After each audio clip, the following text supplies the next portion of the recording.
Good morning, everyone. So I apologize for the delays in getting started. For those of you who are not here around 8 o'clock or are not paying attention to the Cython tutorials Slack page, your instructor, Kurt Smith, is not me. He has suddenly fallen ill this morning and is unable to be here. So we will do what we can to get through the pieces of this tutorial together. Have any of us had a dream where we show up to school and realize there's a test and forgot to study? So when I was in grad school, the new grad students used to get hazed by being given someone else's slide deck that they had to present. They didn't get a chance to see it beforehand. And this is being filmed, and this is 4 hours long, so this is exactly my nightmare. You can do it. Thank you for the vote of encouragement. Hopefully this won't be too terrible, and you will keep coming back for the other tutorials, and keep coming back to SciPy. Hopefully Kurt will be feeling better later in the week, and you can feel free to approach him and pester him with questions. For the time being, if there's a tricky problem you have, or a really intricate question, especially a question that involves, God forbid, C++, I would like to suggest that instead of asking me, you direct those questions to Prabhu, who is sitting right here. So welcome to our Cython tutorial. Could I see, just by a show of hands very quickly, how many of us have used Cython before? A little more than half of us, it looks like. Okay, good. Have we all heard of Cython before signing up for this tutorial? I'm seeing a couple of hands not raised, so maybe our last question is, how many of us hate raising our hands? I think that's the rest of them. All right, so we're well covered. So Cython is a superset of the Python programming language that gives us very easy access into C and C++ level constructs. There are some libraries in Python these days that are being written entirely in Cython, and there are people who used to write code in C that now write code in Cython, principally because it is easier to read, it is more likely to be correct, and it's easier to onboard someone into a superset of Python than it is to onboard someone into C if you're looking for other people to help develop and maintain your code base as you go on in time. So Cython is created by someone named Kurt Smith. Again, not me. He wrote this book about Cython. He is the absolute expert. He used to work for the same company. So I'm Dillon, by the way. I work for a company called Niederhut. This is a conference we put on every year. So he used to work for us too. He now works for a company called HomeAway, which also has offices here in Austin. He, I guess, was a physicist. I've never actually met him. And then a scientific software developer, and now he is a data scientist over at HomeAway. He uses a whole bunch of tools, a lot of which are very in vogue at the moment, including things like Theano, Keras. This is not PyMCMC, this is something a little different, PyMC3. And he used to work in oil and gas, finance, and travel. I don't know if that means he traveled a lot or he worked for the travel industry. Kurt, if you see this video, I'm so sorry for butchering your intro.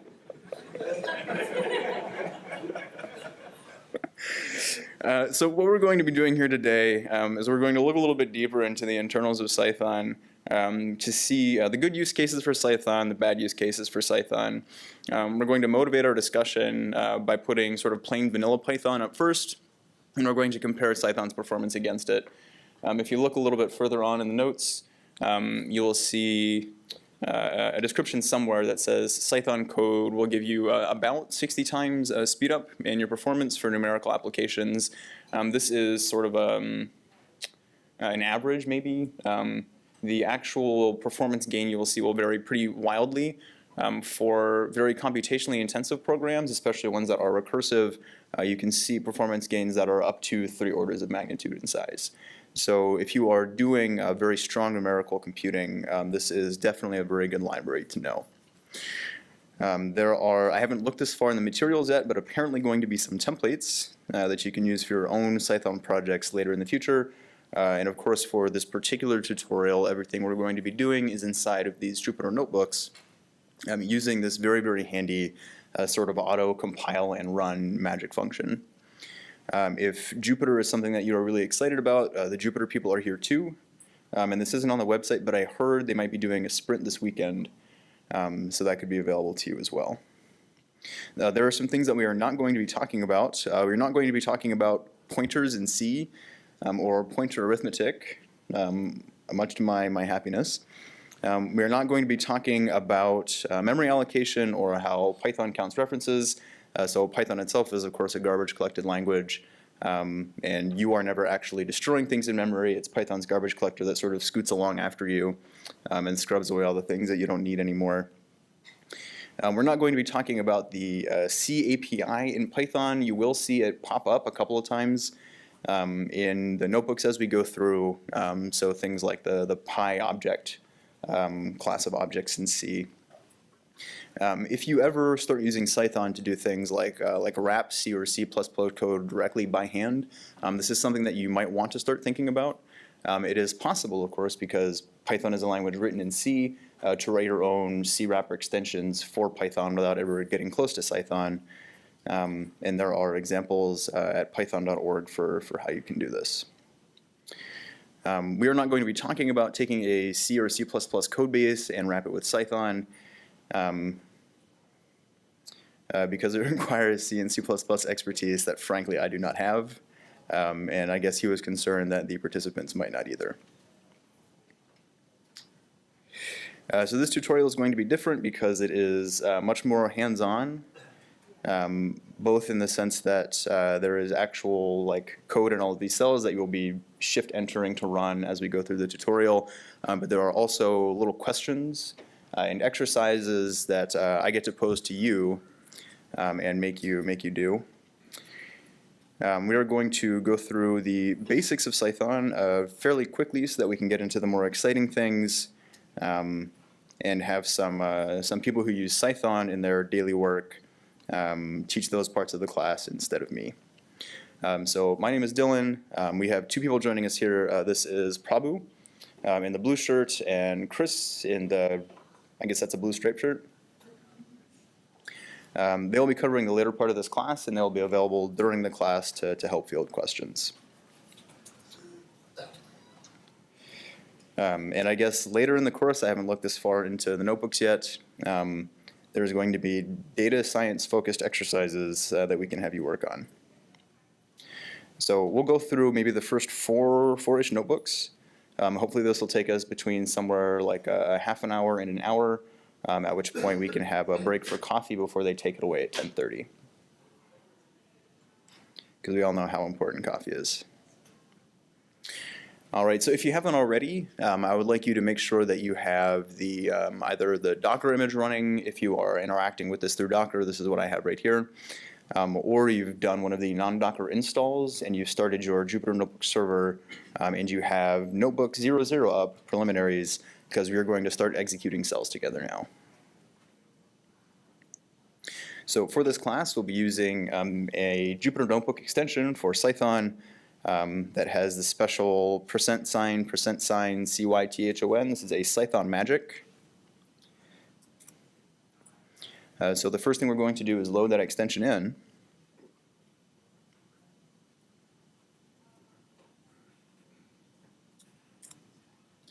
And then we can execute the Cython magic cell containing our Cython code. Now typically when you work in Cython, this is sort of I was going to say a two-step, maybe a three-step process. So you start with your Cython code, which is defined inside of a .pyx file.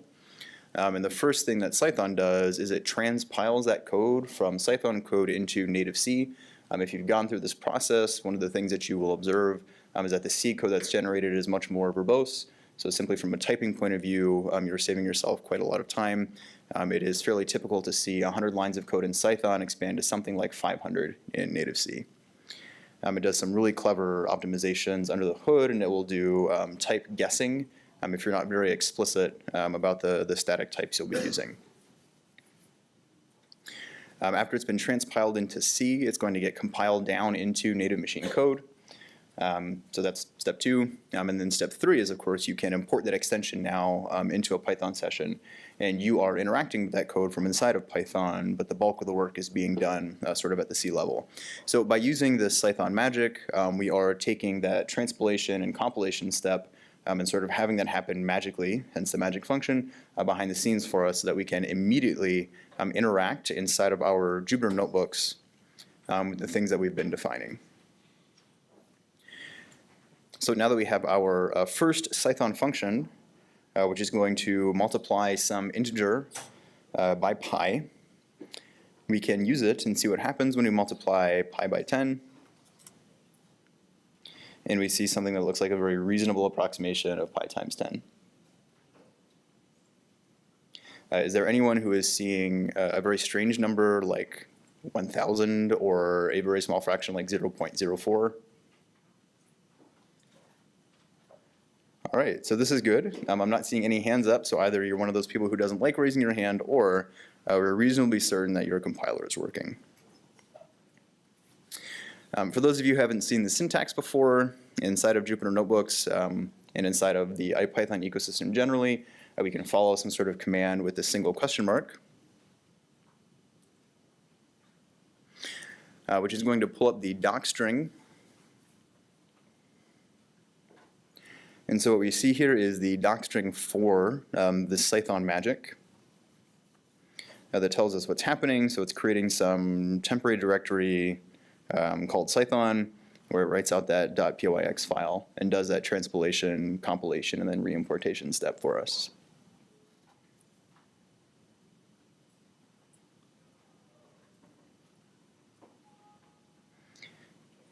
There are lots of arguments we can include. It looks like there is a specifier for saying which kind of Python syntax you want to use. So I guess you could have Python 2 syntax inside of a Python 3 notebook, although that seems just like a horrible idea. Maybe we're going to recommend against that one. More importantly here, you can also link to specific libraries that you would have to have Cython compiling against. So for those of you who are maybe not so familiar with C, there are a whole bunch of dynamic libraries on your computer that can give you sorts of different superpowers. So for example, if you have a particular version of the like OpenBLAS that you'd like to use, or a math kernel library, you could specify those flags here. I think this is something that we're not going to worry about for this class, but it is something you should think about for the future. It looks like we have one more cell we can execute, which is going to use the special bang syntax, which in Jupyter Notebooks is going to redirect the following command. Instead of going to Python, it's going to go to your system's terminal.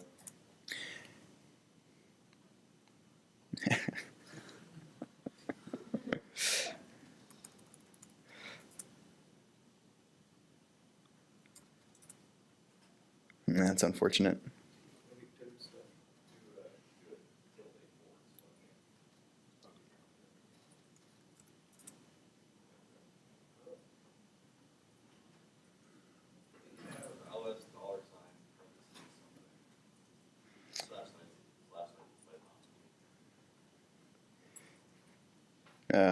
So in order to find out where this is supposed to go, I'm going to have to actually look at the structure inside of the Docker image. So maybe we'll skip that. I assume what we're supposed to be looking at here is just the actual .pyx compiled function. So we can say, oh, this actually did create some file in some directory in your Docker image.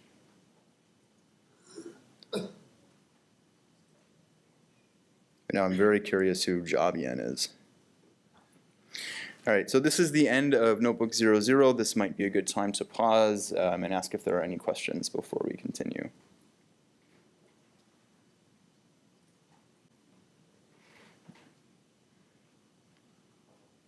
So the place where the cache is that supposed to be in the working directory, or is it supposed to be like in the top level Python directory? Oh, so my guess here is that this will be in the actual, so inside of, if you're using Docker, inside of that Docker image, we'll have just its own little file system, and this will be inside of the local IPython configuration directory. So when you install Jupyter, when you install IPython in your system, they create these hidden directories in your home directory that contain a lot of information about where IPython knows to find things. And it looks like the intention here was to create a subdirectory inside of this location specifically for the Cython precompiled and postcompiled files. So for those of you who are not using the Docker image, you should be able to just open a terminal. If you do ls flag a to look at all the things in your current home directory, you should see some path that looks vaguely like this.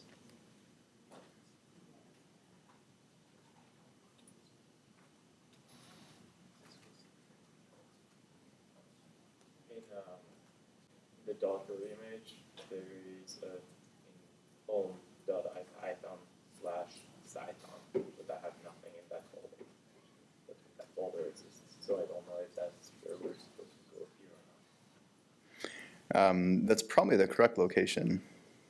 There's not like a .cache in the middle.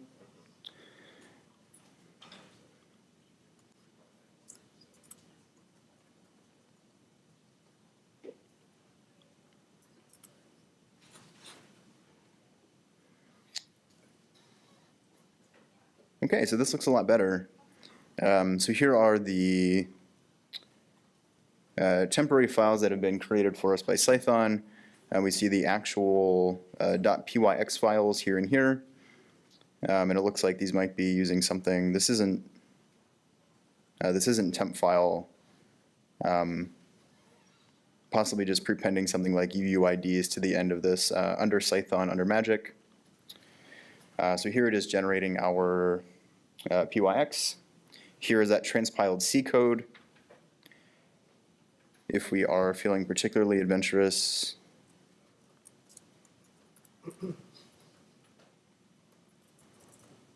maybe instead of doing cat, we'll do head, so I don't print out a million lines of things.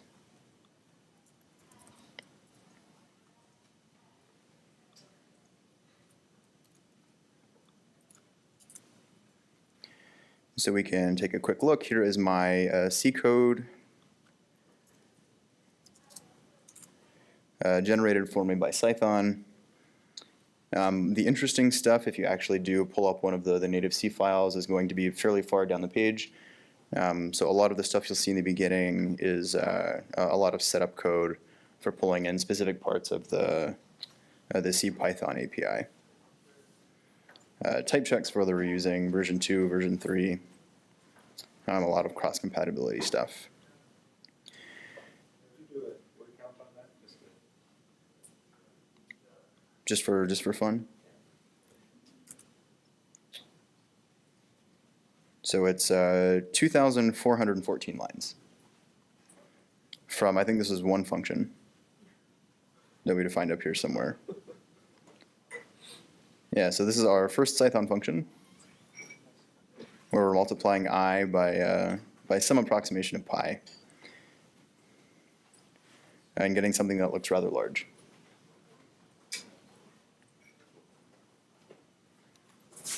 So once we have this .c file, again, Cython is going ahead and using our compiler to generate that down into native machine code. If you are on a Unix system like me, this is probably showing up as a .so, a shared object. If you're on a Windows system, this will be a dynamically linked library.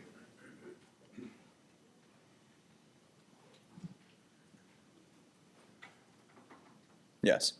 Sorry. Can you talk a little bit about the difference between the .pyx and the .cpp files? Like, the legacy things kind of got I'm sorry, between the .pyx and the CPP files. Is that so the CPP is for C++. okay. Yeah. I don't know why you're getting C++ files and I am not. I think I just found that one familiar. Okay, that could be.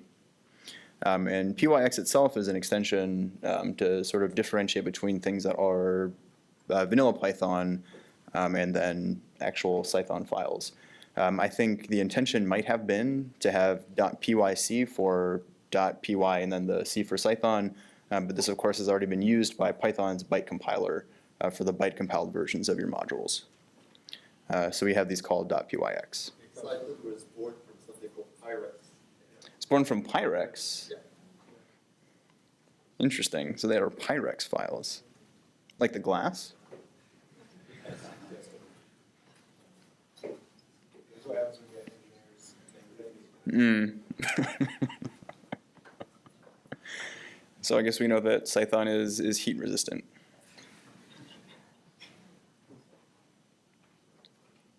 Are there other questions?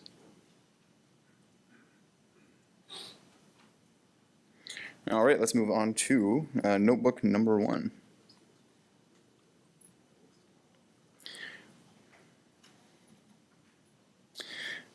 Notebook number 1 starts with the provocative title, "Why is Python so slow?" I might raise one little flag here and say that Python is not a particularly slow language. Python has a lot of really clever optimizations to do things quickly, to do them safely, and to do them in a very small amount of memory, especially if you are someone who is fortunate enough to currently be using Python 3.6. A lot of these improvements are very, very nice. So Python itself, I would not call it slow, but for some tasks it is slow relative to other languages. And in particular, if we start thinking about performing mathematical operations, especially something simple like addition, and we want to do that a whole bunch of times in a row, for one particular operation, Python is going to be just a fraction slower than something like C. But when you combine all of those additions on top of additions on top of additions, that fractional slowdown really starts to add up. And this is one of the places where we're going to see a performance difference when we switch into something like Cython instead of just plain vanilla Python. So there are sort of two answers to this about why Python is so slow. We're going to go over sort of both of them as we go through the notebook. The very first thing we're going to do is we're going to look at an actual Python function and what bytecode is calling through its C API. So the first thing we're going to do is we're going to create a function that is performing some sort of addition, so we're using that binary plus operator. And the next thing that we're going to do is we're going to import a module out of Python called dis. And what dis does is it disassembles compiled Python functions so that we can look inside at the instructions in the bytecode. So we'll execute this again with a shift enter.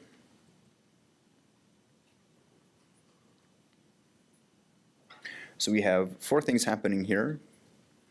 The first thing that we're doing is we are telling the Python interpreter that it should be loading whatever we called A inside of our function declaration here into its memory. So presumably this means off of the heap into something a little more local. We'll do the same thing for whatever object we've given the name B. And we're going to add the two of them together. And then finally, we're going to return out of that function call whatever the outcome was. So this might seem like it's fairly simple, but in each one of these steps, there is quite a lot of other things going on. So it's not as simple as like, oh, I have 2 integers and I know I'm performing some kind of an integer addition. So what we're going to do first is we're going to look at what exactly this binary add thing is. So if we look at the Python source code, which is open source, of course, it's now available on GitHub, so it's even easier to find. You can find, it looks like the binary add is in a file called ceval.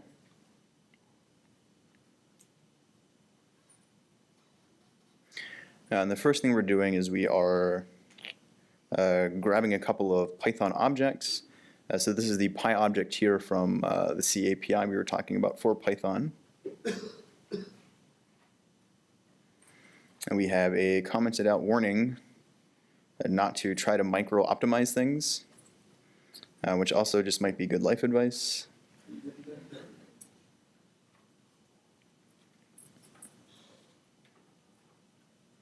And then we are following this up with a couple of checks specifically for whether this is a Unicode character.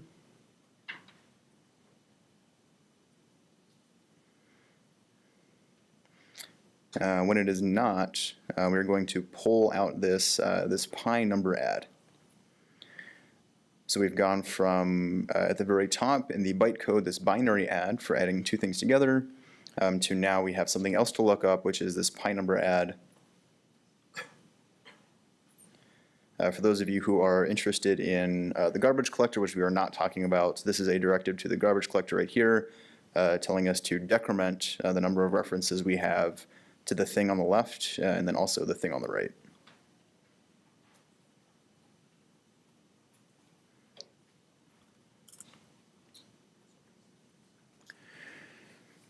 So now that we've seen what binary add is, the next question is, given that I have two numbers of some kind, what is this pi number add object that we were looking at?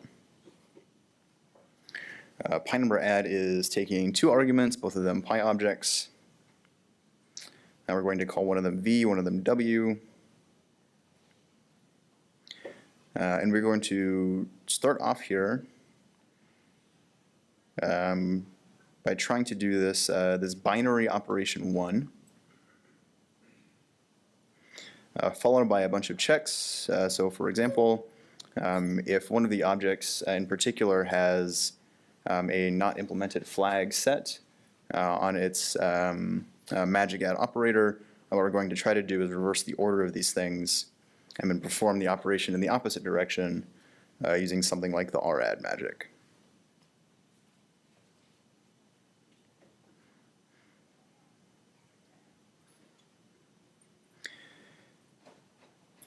So this was our pi number add, and once again we're deferring a lot of the actual work to this binary op1. So let's look at binary op1. Once again we are taking our two objects. We still have that v, we still have that w, and we are initializing a couple of things, a couple of places in memory that have nothing in them.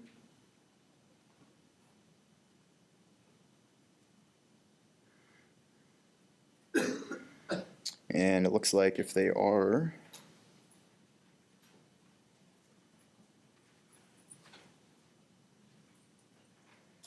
both numbers, we are using this this nb bin op.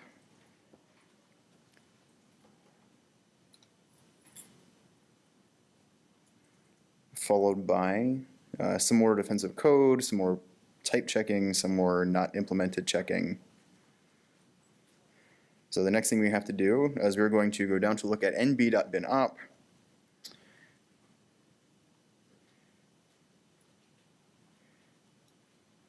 Which is looking for a particular NB method for performing this operation. It's looking for a particular binary function. So we can keep chasing this, and eventually we come to a function defined on long objects. It's going to allow us to finally add these two integers together. We are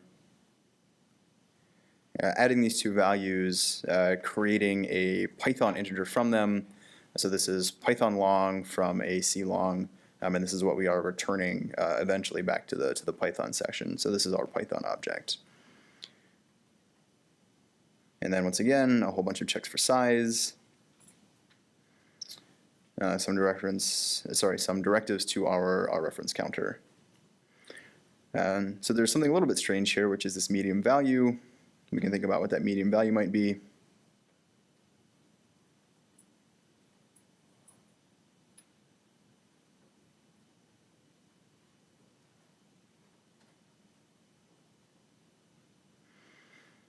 And this looks like some sort of check for handling the actual size that's being allocated to these integer objects. Okay, so that was a lot of code that we just walked through. One thing you might be wondering is, why was there so much for an operation that seems like it should be very simple? We're used to just typing that single plus into the computer and just have it work. And there's all this stuff going on sort of behind the scenes, going on under the hood. What are we doing? So the first thing here is that when we issue that plus operator, this is some binary add that gets sent to the Python interpreter, and the Python interpreter has to actually figure out what that's supposed to mean. So we have this interpretation step where we have this bytecode we're receiving, and we have to have a way of pulling up individual C process calls out of that. The second sort of big source of slowdown here is that, of course, in Python, we've really embraced this idea of strong polymorphism. So we can have these binary operators like the plus operator working for any kind of object that we would like. And this is one of the amazing features of Python, but it also means that the Python interpreter has no way of knowing in advance what it is getting when it sees that plus operator. And even for something that seems like it should be similar, things like adding two numbers together, the actual code that's being called when you see that plus operator is going to be wildly different if these things are two integers, if these things are two floating point numbers, if these things are two complex numbers. So there has to be a lot of lookups for what type of object is this, can I perform this particular operation on it? And we saw that there was also a whole lot of error checking. So in each one of these steps, there's a check for if I look at the method defined on this particular object in Python, am I seeing that not implemented flag that tells me I have to look elsewhere for where this addition operator is defined. And then finally, there's a lot of error checking around how big is this object. There's a lot of memory management. We are increasing reference counts. We are decreasing reference counts. And for us, the programmer, this is very nice because it means that we don't have to worry about things like memory leaks inside of our Python code. But because we are putting all this work on the Python interpreter, it means that our code is not going to run as quickly, and the difference is going to be much larger for very small tasks like addition, and it becomes noticeable. And then finally, there's this last step where after we have done all of our stuff inside of C, we have to repackage it into a Python object so we can pass it back up to the user to start doing things with. So what we might want to do next is do a little bit of timing. So for those of you who haven't seen it before, this is maybe not my favorite feature, but it's definitely in the top 5 of things that exist inside of the IPython ecosystem, this magic time it.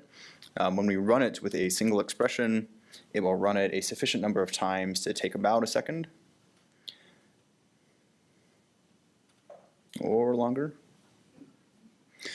And it's going to give us its best guess for how long this operation actually takes to complete, sort of ignoring all of the other stuff that's going on my computer, like talking to the projector and running the Jupyter Notebook itself. So for our foo 1 and 2, I think was just that addition step. So we can see that for adding these integers, this is taking about 96 nanoseconds.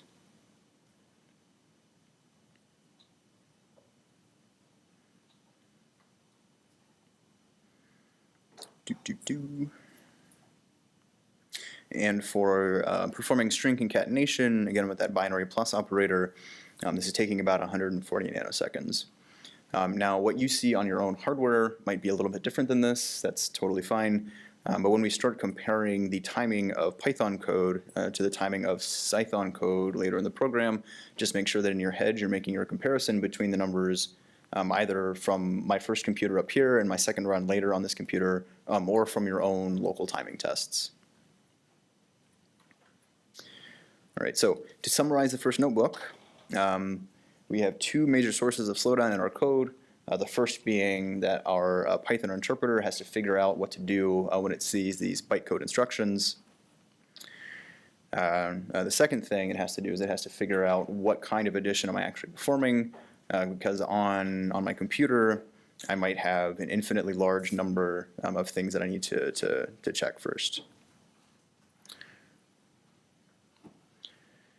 So this is the end of Notebook 1. Before we move on to Notebook 2, I would like to pause and ask if there are any questions about what we've seen so far. Yes? So the error checking that you mentioned, what's that error checking doing actually? Which? So there's like a couple things going on. So there was some kind of there was a size check. Mm-hmm. It wasn't clear to me why that was necessary. So I'm not 100% confident about this. My best guess is it has to be somewhat related to the fact that Python and C think about the integer size very differently. So in the world of Python, an integer can be arbitrarily large. So in Python, we don't see things like integer overflow, for example. Whereas in C, of course, you have a limit to the size that your integers can have, and this is limited by the amount of memory you allocate to those integers. So presumably this is a check for sort of that compatibility layer between the two. But if my C experts know more, That was my guess. yeah, feel free to jump in. How do I debug Cython? How do I debug Cython? Is yours currently not working? No, like on Visual Studio or something. Mhm. Able to debug step through the line of. Sure. So one of the nice things about Cython is it still gives us that Python-like way of interacting with things.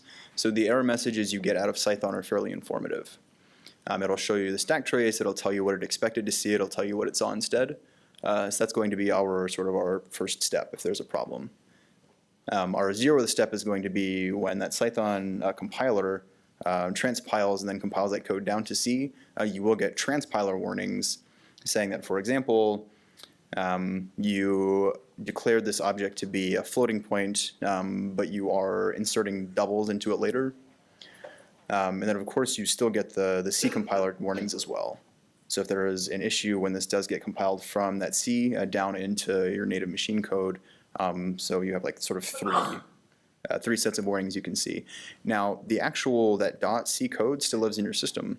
So we looked at just the head of it, the first 20 lines a minute ago. So you are, at any point, welcome to load that into an editor of your choice. And if you have some sort of particular C debugger you like to use, to walk through a couple examples of executing code and see what happens at each level. Yes? Mind if I add to that? Please do. For Visual Studio in particular, it does support cross-language debugging. So you can actually start in Python with a Python call, and the debugger will jump from Python frames into the C set. So you can actually go from Python down into C and look at the code. That leaves you looking at the C code and trying to figure out what it's doing. Yeah, that's what, like I'm able to go to C or C code, but I'm not able to step through the Cython code. Yeah, that won't be, yeah, you never get to step to the Cython code because it's there to be interpreted and turned into C. I believe the C code that gets written is marked up heavily with the lines from which the C was generated.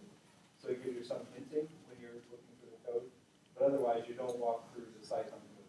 That's what. Are you going to cover Cython-A? Yes.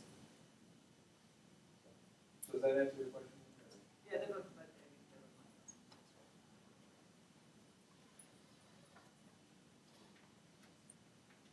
Other questions before? Yes. Just curious if you're going to cover this at some point in the tutorial. Are you going to look at when we should use NumPy versus Cython, for example? You'll get some speed ups using NumPy, and when is it worth the effort to do the work in Cython? That's a terrific question. I don't believe there is a description about that in the notebooks, although I've only looked at the first 5, so this might show up later. I think I can answer that question to some extent. We are, of course, very concerned about our time and making the best use of it. One of the things that we know is that human time is always more expensive than computational time. So one of the things that we want to do is use our computers to reduce the cognitive burden on people. So it might not be worth going to the trouble of translating everything in your Python code base into Cython if there is a sort of an intermediate solution. And NumPy is one of those intermediate solutions. So I think my answer to your question would be use NumPy if you can. And when NumPy doesn't provide you enough functionality or if it's not flexible enough, at that point I would transition into Cython. Now, that being said, the barrier to entry in Cython is fairly low for the performance that you get. I'm not sure this is something that we will see as we go through these notebooks, but typically you can take some Python code that's fairly math heavy. You change that extension from .py to .pyx, and you sprinkle in maybe a dozen static type declarations, and you see an immediate 2-order of magnitude performance gain. Now, you can really tinker with it to get your code to run even quicker, but the actual sort of big bang for the buck comes pretty fast. Is that helpful, or okay? Just to elaborate on that, my own experience has been that for things that are heavily using NumPy, that one may not see any benefit from Cythonizing. But of course, there are a lot of things that NumPy won't do. So to echo the gentleman's response, if you already have code that's very heavily reliant on NumPy and is using NumPy well, you might not see a performance gain of switching that code into Python. In general, maybe I can ask the videographer, is it helpful to have me repeat the questions and answers from the audience? Okay, we can start doing that. Yes? I think you touched on it, but for me, I think of it as either vectorized or iterative. And Cython is much better for iterative, where NumPy is a lot better for vectorized. So another gentleman has chimed in to say that he likes to think about it as writing code that is vectorized versus code that is iterative. If your code can easily be vectorized, NumPy is a solution for you. If the solution needs to be iterative, you should be using something like Cython.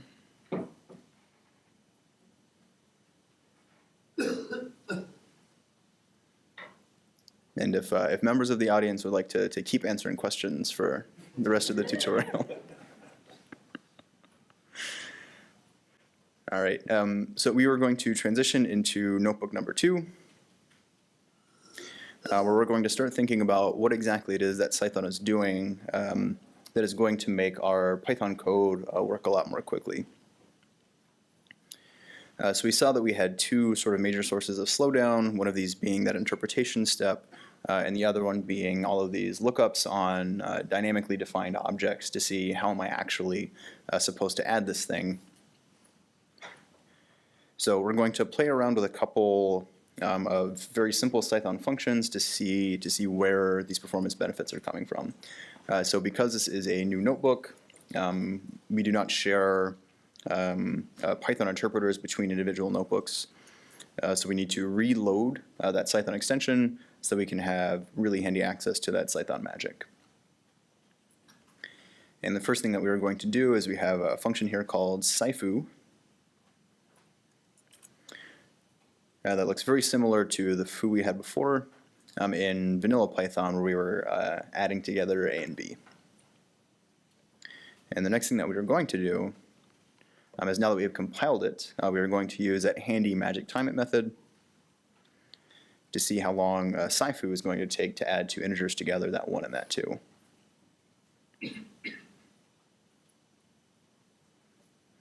And this is now about 82 nanoseconds.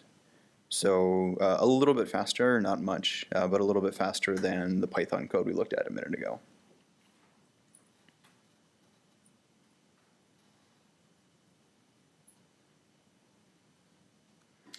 The next thing that we are going to do is look at the modules of scifu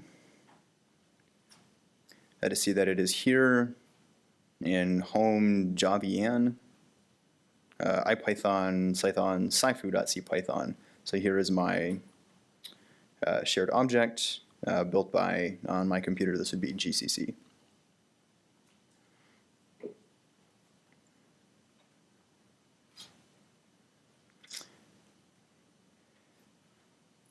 It looks like the intention for the next couple of cells is to calculate the actual performance difference that we're getting. I assume these numbers that are hard-coded in are coming from Kurt's computer.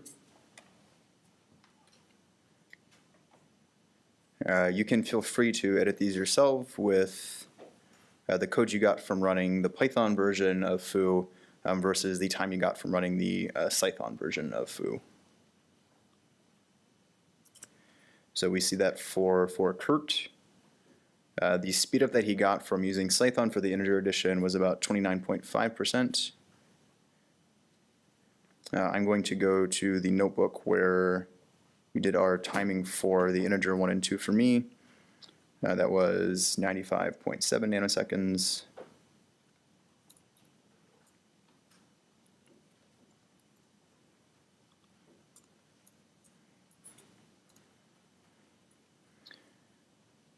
And then for Cython was 82.8.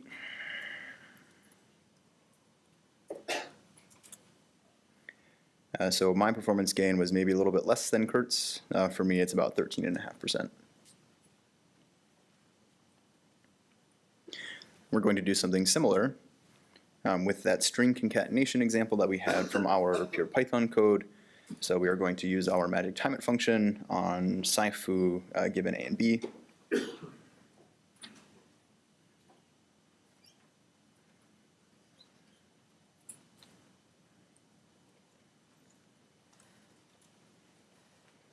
And this is currently at 121 nanoseconds.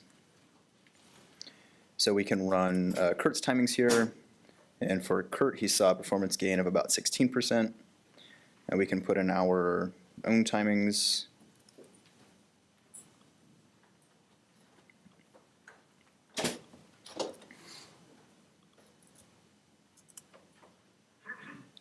And for me, it's going to be a little bit less here at about 12%.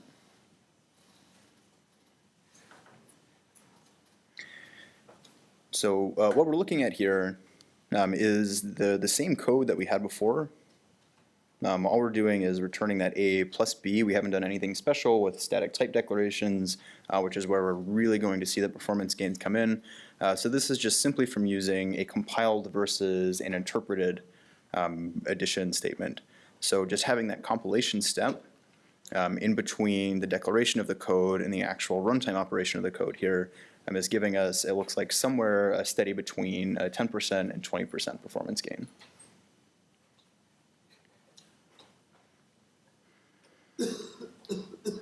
So this is not the big fun part of the class, but this is also interesting to see that this is contributing to the benefits of Cython here.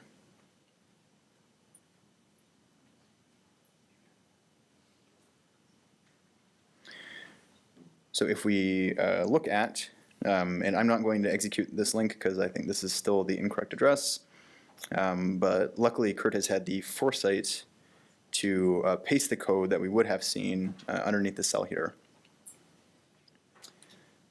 What about multi-threading right now? So that be good addition because in Python you cannot do that. Correct. So I'm not sure this is a thing that we cover, maybe later in the notebooks, but it is true that you can do multi-threading in Cython. So because we are dropping down into that C layer, we have access to all of those C-like behaviors that we're used to having for very performant code. One particular example of which would be using something like OpenMP to distribute tasks across the cores of a CPU. Yeah, but that again is the multi-processing, so you have you usually take a load on distributing data across the network, especially if you have a lot of throw outs. I'm sorry, I'm failing at announcing the questions to the videographer. So the question was, what about multi-threading? And the gentleman has pointed out that multi-threading is also going to come with this communication cost, and yes, of course, that's always something that comes with parallel designs and programming. So that functionality is available to you, but again, you want to think about whether the trade-offs here are going to be worth it. So if we look at the transpiled, Question. yes. Underline doesn't use boost. Cython does all these phi objects, are they like the boost phi objects or does it use boost? Not that I'm aware of. No. It's the raw SciPy code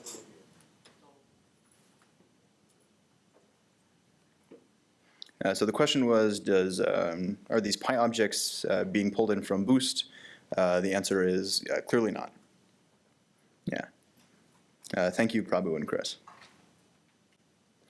So if we look at the transpiled Cython code, sorry, the transpiled C code from the Cython sci-foo object that we just wrote, we see again here that same pi number add entry point that we saw before. So we can conclude that converting from, this is in very large font, from interpreted to compiled code is giving us the speed up. But the real big performance gain we're going to get is by adding type declarations into our code. So one of the nice things about working in Python is that as a dynamically typed language, we are not constrained into declaring in advance what kind of an object that we're going to be dealing with. And this becomes very, very useful for having code that is very modular, very composable. But it comes with a significant downside, and that downside, again, is the exact kind of performance that we're talking about. So if you know in advance that you're going to be getting integers versus floating point numbers, you can allow Cython to optimize around those cases and avoid a lot of those dynamic method lookups that we saw sprinkled all throughout the actual C code from CPython. So the next thing that we are going to do is we're going to define, this is not only a factorial function, this is a recursive factorial function that's going to compute the factorial for some number n. In the first case here, this is a pure Python function. So we can declare it with a shift enter. We will run shift enter again for this magic time it to see how long it takes. And then immediately after it, we will see what the output of the factorial is. And the factorial of 20 is a large number. Computing this took, that's about 3 microseconds.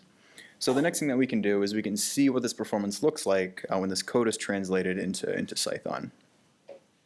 So in the very next cell, we are going to be defining 2 different Cython functions.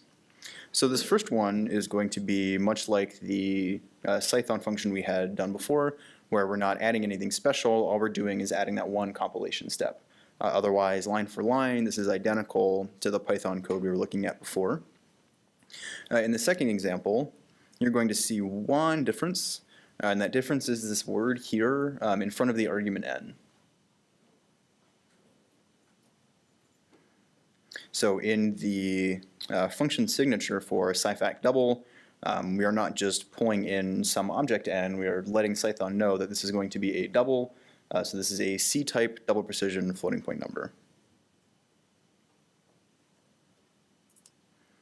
So we can compile both of these functions, and the next thing that we can do is we can redo that timing step first with the Cython function with no type declarations in it, and then secondly, the function that does include those type declarations. So in the first example, we took about 3 microseconds for the pure Python version. For the unsped up, unstatic type declared having Cython version, we've come down to about 1.25 microseconds. So this feels pretty good. We're already, that's almost twice as fast. Twice plus a little bit more. And we can run that time it again with our static type declaration, and we should see something rather dramatic.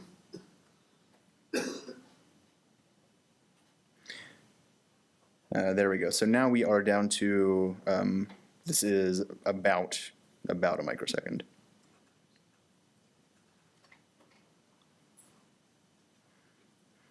So this one particular function call is now taking about a third of the time that it used to. And the difference again is that one word declaring that what I'm getting in advance is that C-type double.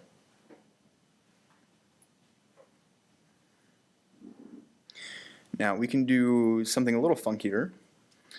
There are 2 additional things happening here. The first is that we are declaring not just the type that is being put into this function call. So not only is it receiving a double, we're declaring what's being returned out of this function. So it receives a double and it returns a double. And again, these are double precision floating point numbers. The next thing is instead of having just the DEF, Python function keyword for declaring functions, we have CPDEF. Now we'll talk in, I think, Notebook 4 about exactly what this is doing.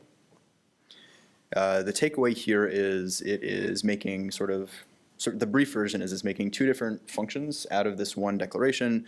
The first is a native C function that only deals with C objects, and the second is a little wrapper function that knows how to translate between those types and the Python types. So we can declare this, we can transpile it, and then compile it, and then re-import it. And during this time it session, we are now down to, there we go, about 80 nanoseconds. So we are now 40 times faster than we used to be. And this is the point in the talk where we feel very, very good about being here.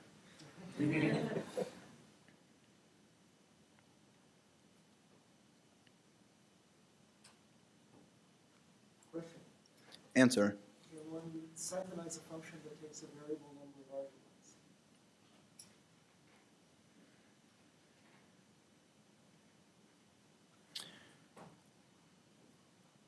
So the short answer is yes. The slightly longer answer is it might not be as performant as you would like.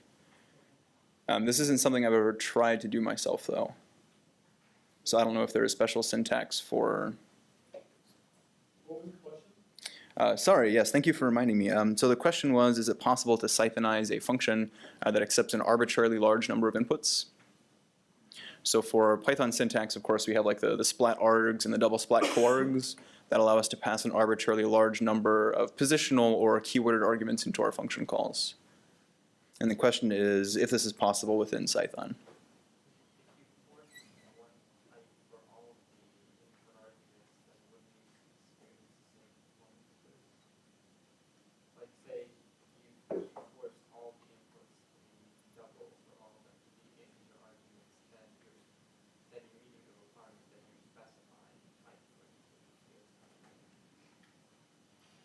So the follow-up question was if I can guarantee that all the things that I'm receiving are doubles, is it possible to, for example, receive an arbitrarily large number of doubles? And I think I'm going to have to punt this question to the experts.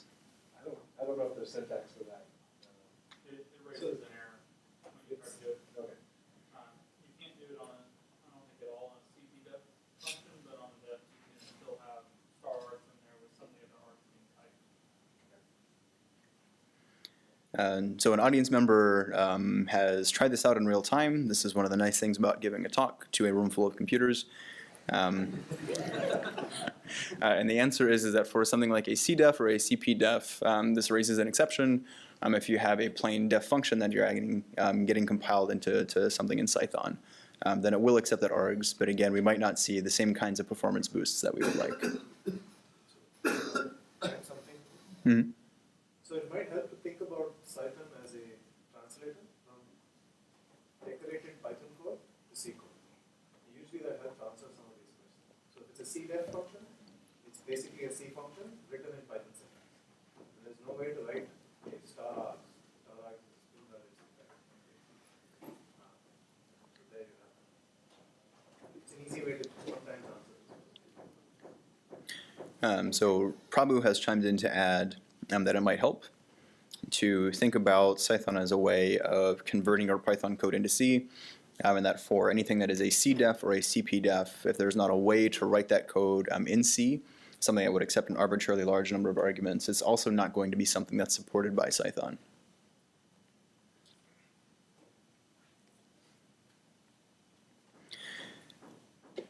So we are close to the end of the notebook here. We're going to try, I believe, just one more thing. And the one additional thing we're going to try is a loop-based version of the same factorial calculator. One of the things that we know about Python is the Python interpreter itself is not particularly amenable to recursive solutions to problems. This will not always be true, but generally speaking, iterative solutions are going to be more performant inside of Python. So possibly comparing the recursive Python to recursive C was not really fair. So what we can do here is define iterative versions of the solution, both for pure Python and for Cython, and compare their performance. So we're going to start with our pyfac looping function to calculate our factorial n. Once again, we can time it. And I guess we're also looking at the output to make sure that Python isn't lying to me about the result. So we should still see something to the power of 18. And this looks quite a lot better. So our recursive solution was taking about 3 microseconds. We're now down to 1 microsecond. So for those of you who were looking for quick performance gains for pure Python, this is one of them, is to stop writing so many recursive function calls. We can do a similar function here, again with Cython, using the most optimized version of this. Here we are accepting a double, we are returning a double. We are accepting an integer. We are declaring the type of our return value here, so this is that cdef double r. As we're declaring that return object r is going to be a double precision floating point number, we are initializing its value to be 1. One thing, if you haven't written anything in Cython before that might be a little unintuitive, is you actually get some pretty serious performance gains from declaring the type of your looping variables. So if you were doing something like for I in range 10, declaring I to be an integer is something that you should be doing. I think the very best performance comes from using unsigned integers for this, but I don't have numbers for that on hand. So we can do that same transpilation, compilation, re-importation step. We can rerun that timing function to see how long this takes. We are at about 65 nanoseconds. And we can look at how much faster we are going. And again, we'll do this twice. So we can first look at Kurt's numbers from his computer. And he is getting about a 30x performance boost. For our numbers here, we went from about 1.1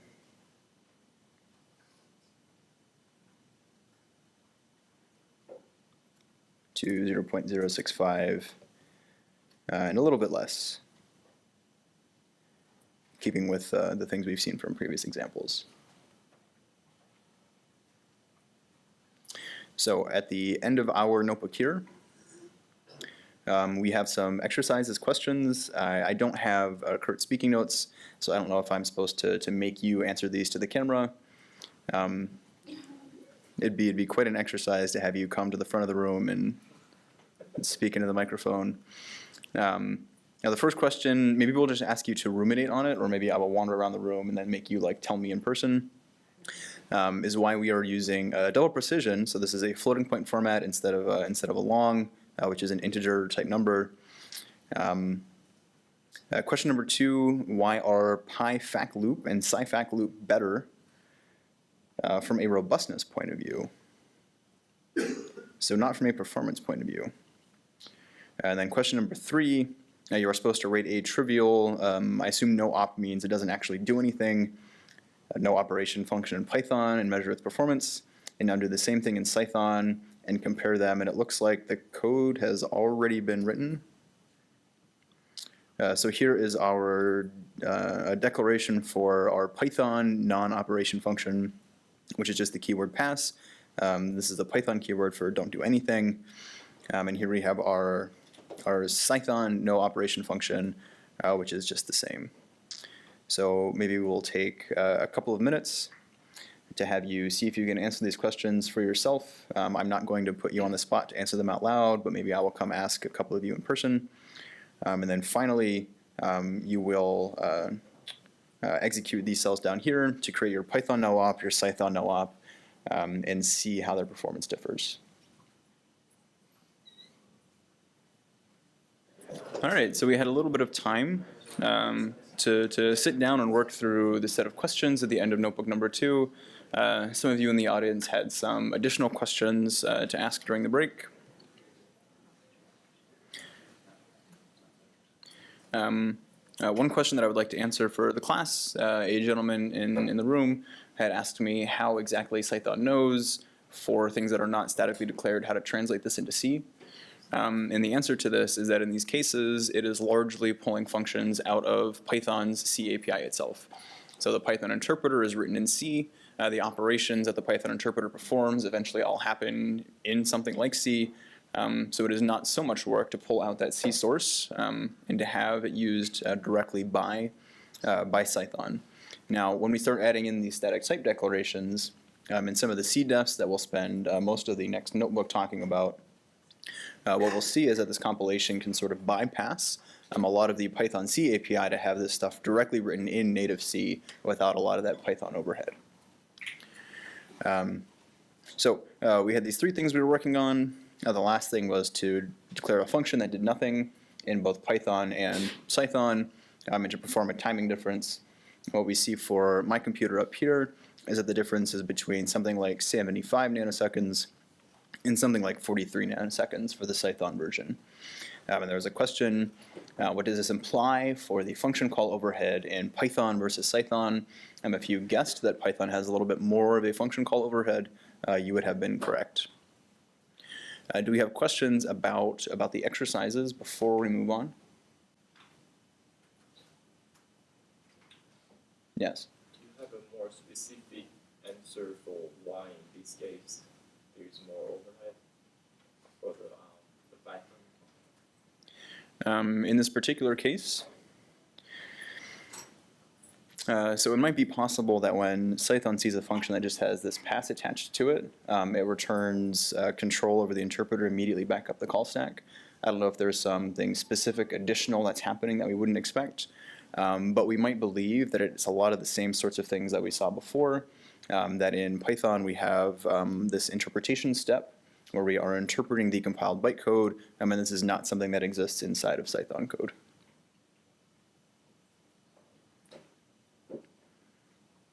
Other questions about Notebook 2?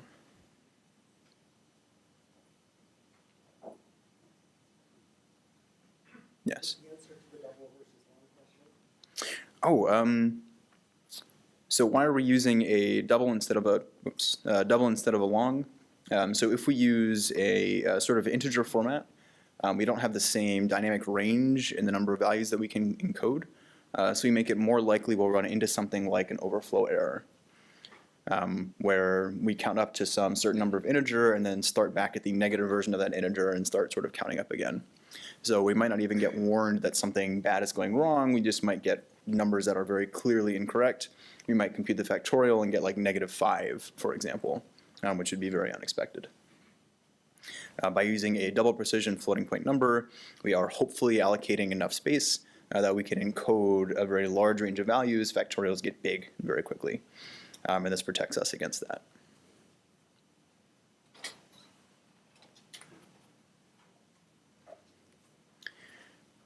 All right, we're going to move on to the third notebook. The third notebook, which talks about the types that are available to us within Cython. We are going to keep talking for about 15 minutes, at which point we are going to take a break so that you can all get snacks and coffee before the snacks and coffee are taken away. And if it gets past 10:15 and I'm still rambling, feel free to throw stuff at me. But like nothing hard. You can throw like wadded up paper. Please don't throw the coffee at me. All right, so we mentioned at the very beginning of the talk today that Cython is what we call a superset of Python. It is a strict superset of Python. And what that means is that all valid Python code is also valid Cython code. So all the things that you're used to putting inside of a Python function can also go inside of a Cython function. All the kinds of objects you're used to having in Python you can also have within Cython. What Cython does is it gives you access to a lot of C-level things in addition to the Python-level things that you are used to having. And there are also some special Cython-specific stuff. So there are some Cython helper functions for doing things like writing parallelized for loops, for example, which may or may not be somewhere in the notebooks. So to make it easier for the rest of this class, where you will actually be writing Cython code eventually, we are going to have an overview of the types that are available to us within Cython. So once again, we have all of the regular Python stuff that we're used to having. But we also have the whole C typing system at our disposal.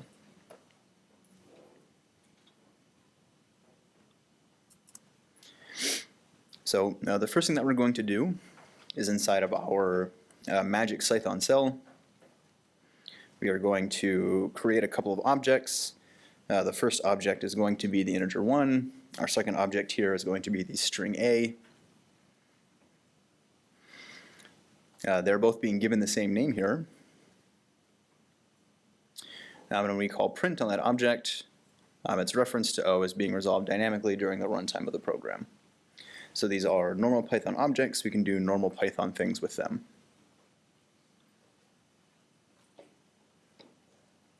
But we can also have special C-type objects. And this is what we're going to look at next. We're going to start with talking about integers. So this is our integral types header. If you already know C, this is just going to be sort of describing to you the kinds of types you're already familiar thinking about. If you're not someone who's worked in C before, this is going to be a very important notebook to keep handy. You can, of course, also look up there's a link to the Wikipedia page that lists the data types that are available in C. And we all have descriptions about why they have certain names and how large they are, for example.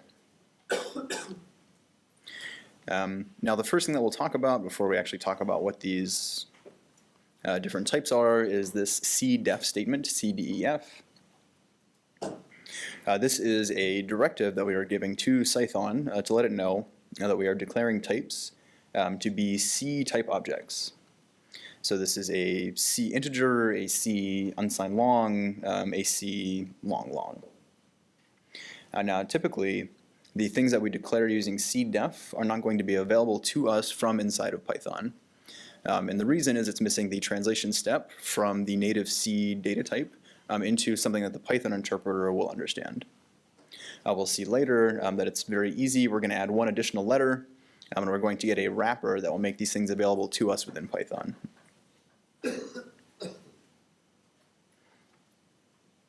So there are principally two things that we're going to be concerned about when we think about integer data types. The first thing is how much space it takes. And the second thing is whether or not we're allowed to put a minus sign in front of it. So when you see things that say unsigned versus signed, what this means is a signed number is allowed to be negative. Unsigned numbers are only positive. So the integer is starting at 0, 1, 2, 3, 4.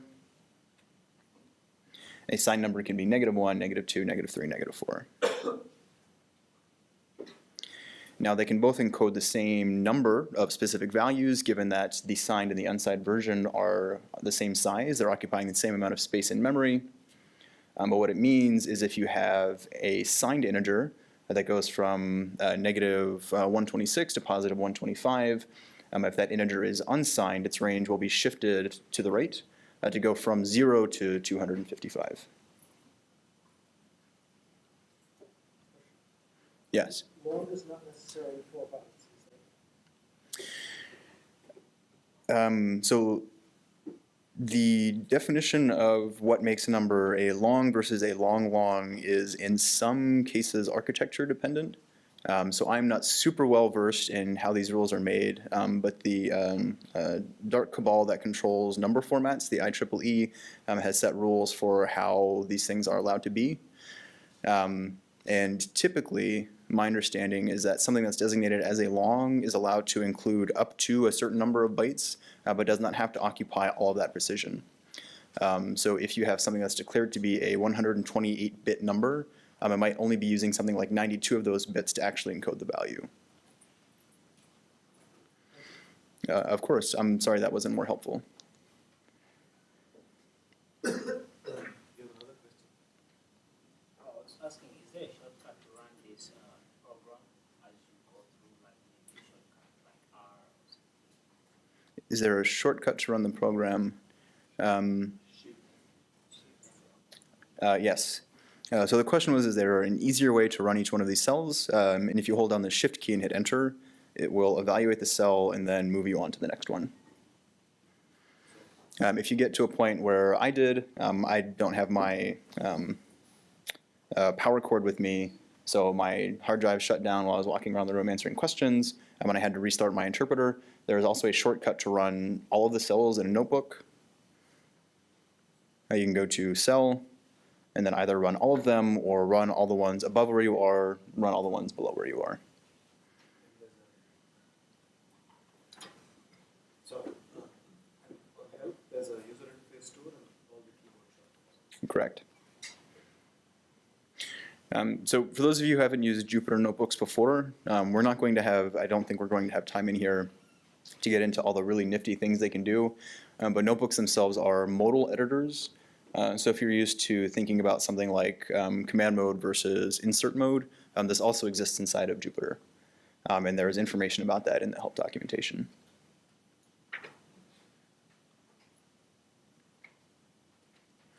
So we've seen that signed versus unsigned is telling us whether or not there is a minus that's allowed to be in front of the number, and then also how that range of values that's covered is shifted.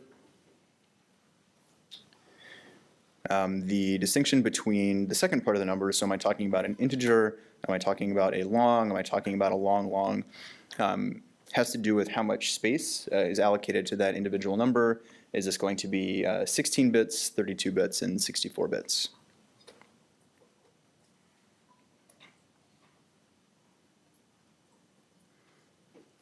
So if we are saying that things are C-defined inside of Cython, these have static types in C, and I cannot dynamically reassign the names given to those objects to be some other data type. So we saw before that with Python objects, I can declare that O is an integer and then overwrite it with a string later, and this works just fine. Inside of Cython, I get a big pink box. So if I have something that I'm declaring in advance, I is going to be an integer, I'm guaranteeing this to Cython, and then later I try to make I a keyboard designation like QWERTY. I get this exception message that says, Unicode literals do not support coercion to C types other than PyUnicode or PyUnicode star. So the type coercion from the Unicode string here into the integer is what's failing.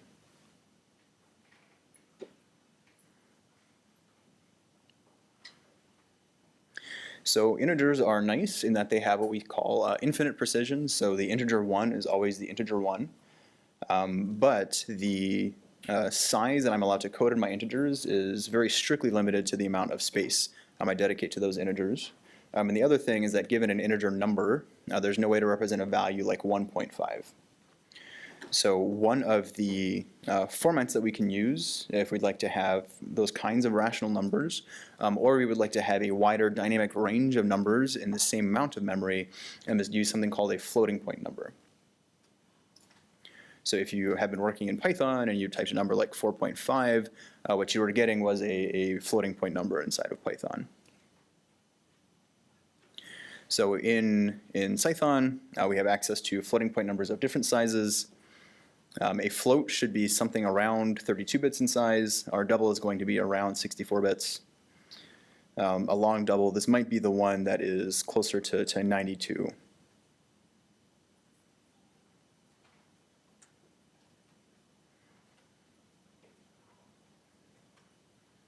So once again, we can use cdef to declare our float, our double, and our long double, and we can print them out. For those of you who haven't seen it, Python allows us to create integer literals using scientific notation. If you deal with very large or very small numbers, this is a very useful thing to know.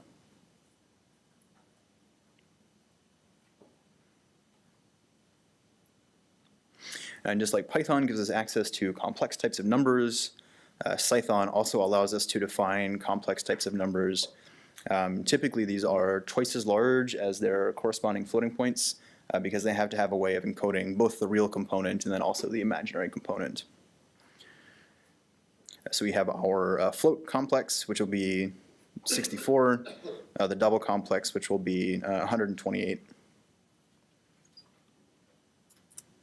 Twice as large as their corresponding types in floating point numbers. We can also have strings from within Cython with like a little asterisk here. So if you are working through the Cython notebooks using the Docker image, we are all using Python 3, where the string type is a Unicode string. We are not going to be talking about the difference between the way that Python 2 thinks about strings and the way that Python 3 thinks about strings in here. If you have questions about that, the best thing to do would be to wait until after the tutorial and then you and I can have a chat about it. Or you can see the fine manual. And this is Kurt's documentation.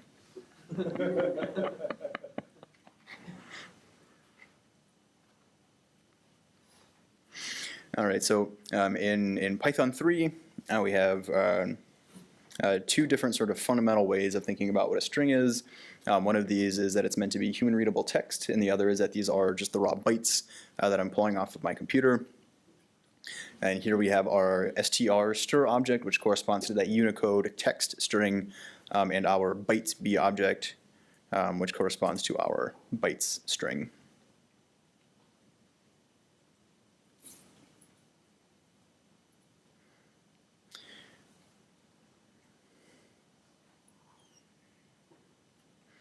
There is another section here about string types that are specific to the C language. So in Python, we don't have this sort of idea of a single letter as a data type. In Python, we only have strings. We can have strings that are of length 0, strings of length 1, strings of length 2. And a string of length 1 is a string of length 1 that has just a letter inside of it. But most languages have this concept of a single character object. And this is something that we have available to us now in Cython through C. So this is our cdef char, which is going to refer to an individual character. And here we're declaring that this is a buffer of characters.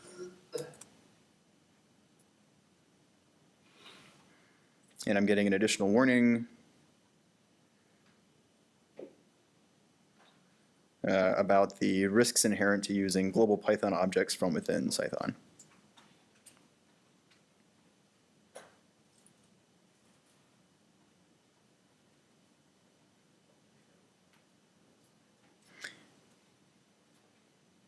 Which was our pop quiz. Thank you for not throwing your coffee at me. So it is now 10:15. We will break for, let's say, 15 minutes. So you can all grab a coffee and grab a snack, and we'll reconvene at 10:30, at which point we will finish up notebook number 3. I hope you've all had a chance to recaffeinate and to rehydrate and to I was going to say glucosinate, but that's not quite right. Sugar. Hopefully there was sugar involved. Recarbohydrate. It's much better. So when we left, we had been going through sort of a brief tour about the types that are available to us within Cython. We saw that we have all of the normal Python types still at our disposal. We have the additional option of doing things like declaring the size we want allocated to our numeric data, whether we want those integers to be signed or unsigned. And we can specifically ask for this data type that does not exist from within Python. The very last thing that we saw was that when we ran the cell here, where we are creating a pointer to this character buffer, that we saw a warning. And there is a pop quiz here. When working with C-level strings, what must we keep in mind to maintain Python guarantees? I'm not going to make you answer this question. Chris was helpful enough to come answer it for us. And the reason that it's generally speaking a bad idea to work with C buffered strings inside of Python is that the Python interpreter is assuming that all of our strings are immutable objects, particularly because we'll use them for things like keys in a dictionary. Whereas the C string characters are mutable during the runtime execution of the program. So you might create things that look like Python strings and that mostly behave like Python strings, but whose data become modified, which will make bad things happen. Guido von Rossum will show up at your house, looking somewhat displeased. So we have just a couple more things to talk about in CPython, not CPython, sorry. In Cython, we also have access to an additional set of data structures that you might be used to using from inside of Python. We have access to things from the array library. We also have access to things like datetime objects. So if you end up dealing with dates and times inside of your Cython code, you can keep your access to those same kinds of Python structures. At the beginning of this line, And we're starting it with something called C-import as opposed to import. The little note here says that we will cover C-import later. I don't actually know if that's true or not, so we will say a brief thing about it now. C-import is the keyword we use to import functionality specifically into the C layer that's being generated by Cython, and not something that's going to be available inside of just the normal Python environment. So here we are importing specifically the datetime objects from CPython into the C code that we are writing inside of our C def statements. It's just C's all the way down. And as one bit of clarification, because someone asked me about this the last time I talked about Cython, you'll hear me sometimes talk about the C level, and what I mean is that at the C level of code, like the letter C, not the ocean.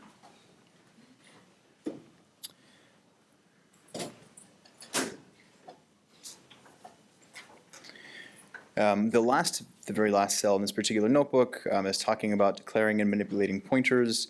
There's a note here that says only do this if you have to, and since I do not have to, what I would like to do is ask if there are any questions before we move on to the fourth notebook.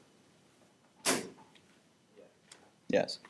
For the C imports that you briefly mentioned, Mm-hmm.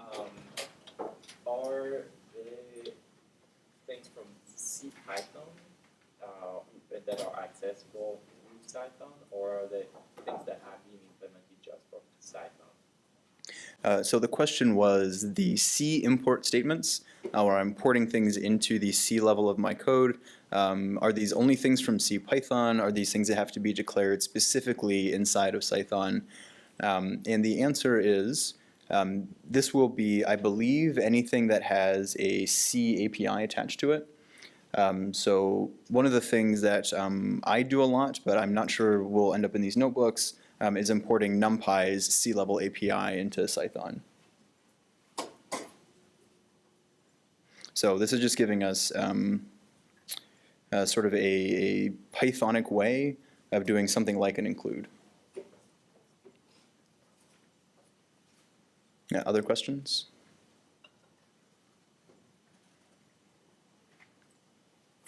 Yes. When you do when we're on this slide and we are doing a CDEF, or we're using Python types, is it going to do anything, like what does it look like on the C level when like we have a dictionary, like what does that look like in C? Is it important to think about that, or is that just abstracted away, we shouldn't worry about it?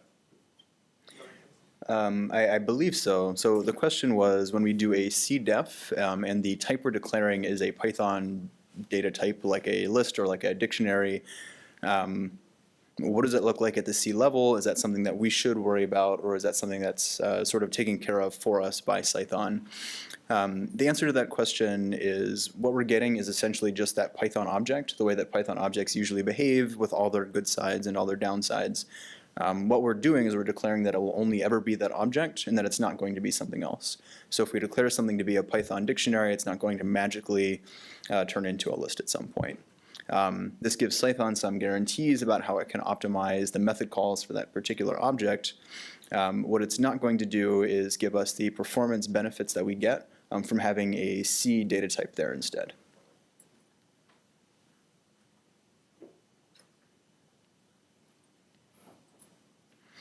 All right, seeing no further questions, we move on to notebook 4, which is functions. And when in the notebooks it said that we were going to talk about that CDEF versus CPDEF later, this is exactly where that's going to happen.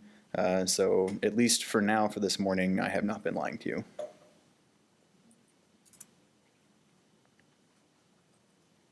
So inside of Cython, we can use that def keyword that we get from Python to define Python functions that look like Python functions, that behave like Python functions.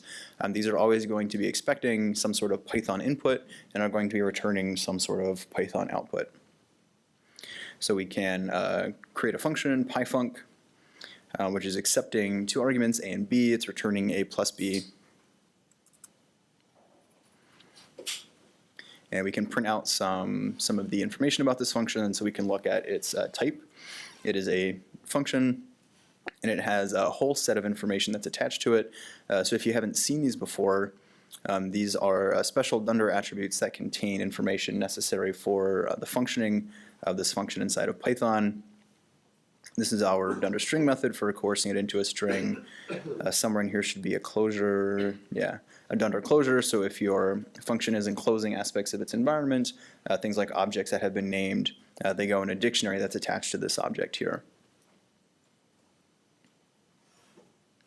Now we can have the same function. We'll call it SciFunc now. The actual code hasn't changed. The difference is in this particular case, we are asking for it to be compiled for us. And here is something that looks a little different. So instead of saying that this is a function, we see that it is now a built-in function or method.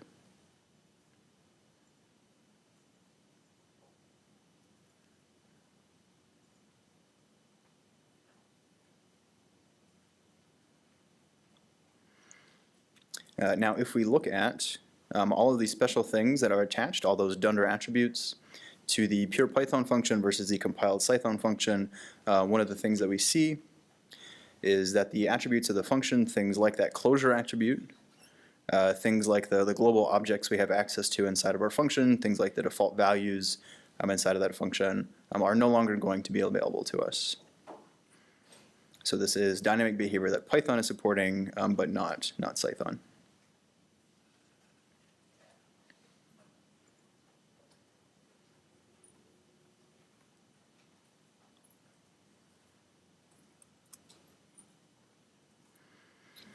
Just for fun, we can make sure that pyfunc and scifunc are returning the same values when they're given the same parameters, and so far this has worked. We also see that we can define a class called class,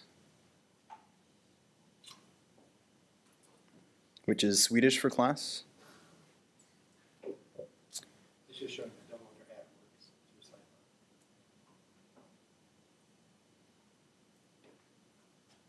Cython. Is it? The cell isn't being compiled. Oh, with the scifunc. Okay. So if we define our own custom class, we see that the scifunc plus operator is correctly accessing the dunder add method.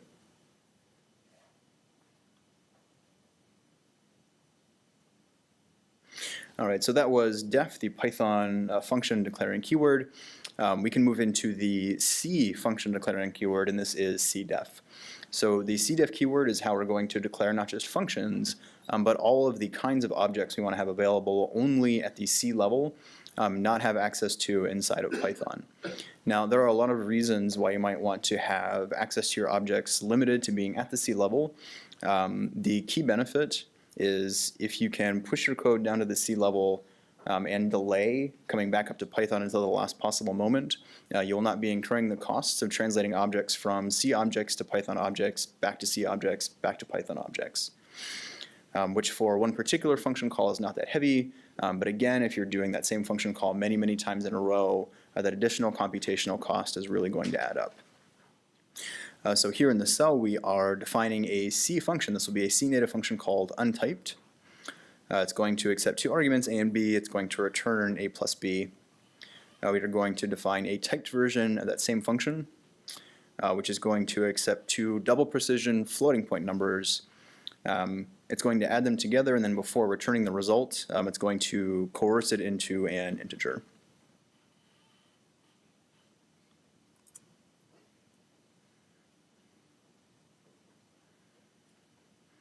And there is a commented line out here that if I call my typed function with types that it does not accept, so my typed addition function was only accepting my double precision floating point numbers. If I give it two strings, what I get down here is this error in compiling the Cython code. So this is in the transpilation step where I'm going from that Python code to that .c file. Cython is telling me that in this particular case I'm giving types to this function that the function does not accept. So if one of the things that you really, really miss when you moved into Python is not having some sort of static type checking happening during a compilation step as a way of giving you some sort of hint about the accuracy of your program, you now have that functionality back.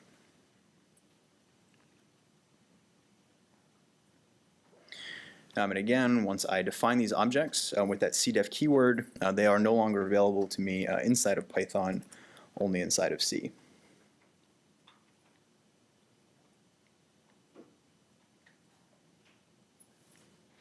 So here we have that cdef declaration of the untyped and the typed functions.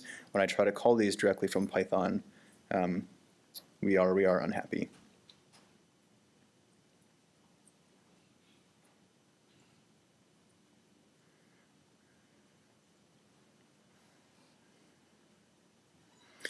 So the third type of function that we're allowed to use is something called cpdef. So what we've done here is we've added one additional letter, is this p after the c and before the d in def. What cpdef is going to do is it's going to write two functions for us. So it's going to write that C-level function that statically typed really fast, but it's additionally going to write a wrapper around that function that will make it available to us inside the Python level as well. So a really common practice is to have a cpdef function that itself is referencing cdef functions elsewhere in your module. So here we can cpdef a cpdef function. It's going to accept two integers, y and z. It's going to return the integer addition of those. And now that I have used cpdef, this is available to me inside of Python and not only at the level of C. There's one additional thing that's happened here. Inside of our Cython magic function, we have included the A flag, where A here stands for annotate, and it's going to generate an HTML output that's going to give us some hints about where particular slope points in our code might be. In this particular case, we are seeing yellow highlights around things that are available to be interacted with from inside of Python. So here we see that by using cpdef, there we go. This particular function is referenceable from inside Python.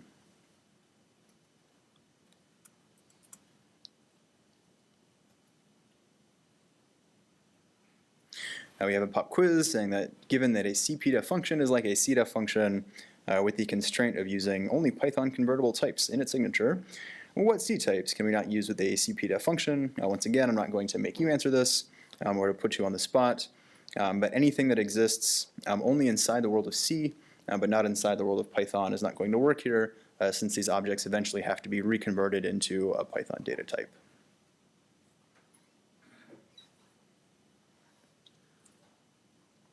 Now, the last thing we're going to talk about here in Notebook 4 is how we handle exceptions inside of the world of Cython. So what we're going to do is do our cpdef again, so we can have a Cython C function along with a Python wrapper that we get for free. We're going to call it unchecked div. We're going to give it two integers, and we're going to get back an integer, and it's going to do some sort of division for us. So we can try running this function, printing out the result of dividing 1 by 0. And we see a little warning message that says the exception was ignored.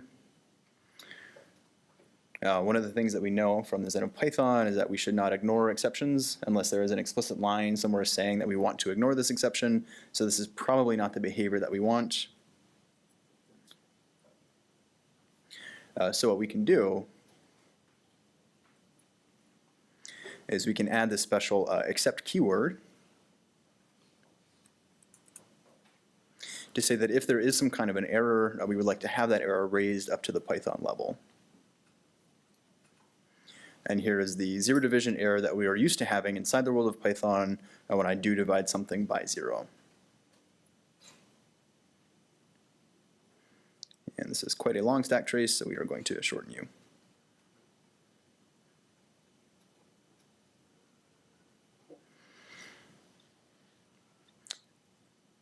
Now if I have some kind of a function that has a return type in C, I can specify after the except here some sort of sentinel to be used so that Cython knows how to raise that particular exception.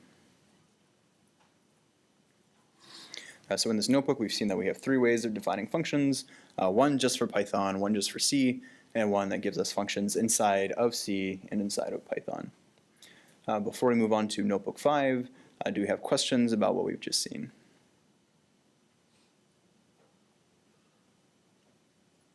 Yes? So if you define functions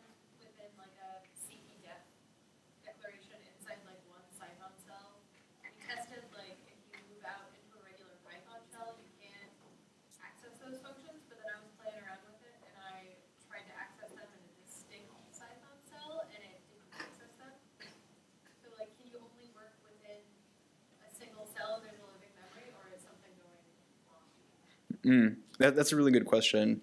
So the question was, we saw that if I use cpdef to define that function, I can use Python to call it wherever I want. If I use cdef to define a function, I can only call it inside that magic Cython code cell at the C level. And if I try to call it in a different magic Cython code cell, suddenly it's not working there either. And the reason for that is that Cython is generating separate files for each cell. And it's just a virtue of the way the Cython magic works. So typically, if you are defining a sort of cdef function, you would either be importing it when you need it, or it would be called from the exact same file. So that's just, it has to do with the way the notebook is set up. Very good question, though. So if that happened to you, too. Yes?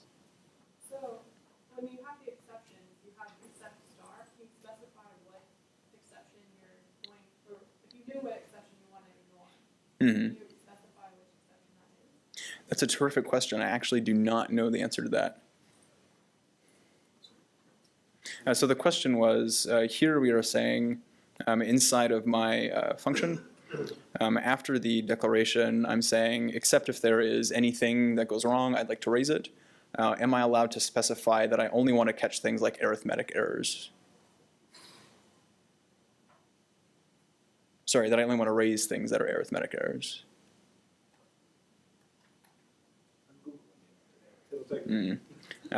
So our experts are hard at work answering the question. I'll make sure someone gets back to you. Are there other questions? Yes? So if you're coding outside of a notebook format, how do you close the Cython block?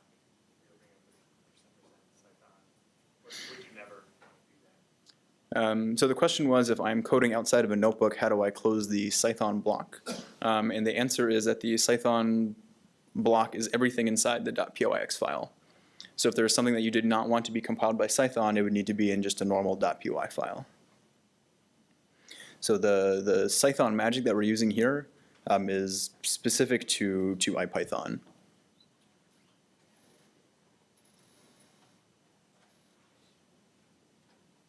Yes?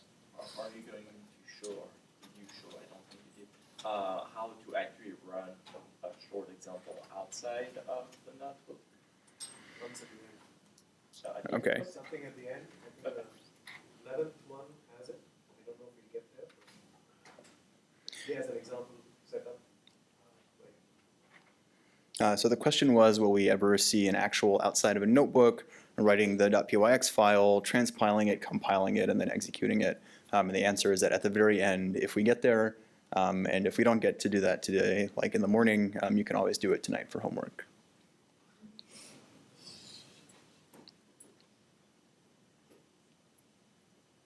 All right, so seeing no further questions, I'd like to turn over control of the podium to Prabhu.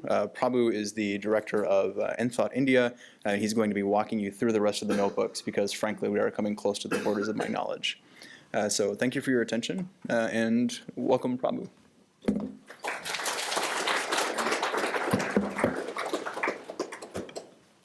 Is that big enough at the back? I've changed a few things on this slide in this notebook. So yeah, so before we begin, I'm Prabhu, and I'm stepping in for Kurt. I'm no substitute, I know that. I've been using Cython, and I use Cython regularly, but I clearly don't know as much as Kurt does. So although he called me an expert, I don't think I'm really that much of an expert on it, but I think I can handle these slides. So far what we've seen is you kind of got an exposure to the basics of Cython. And now we're going to sort of look at profiling and performance in a little greater detail.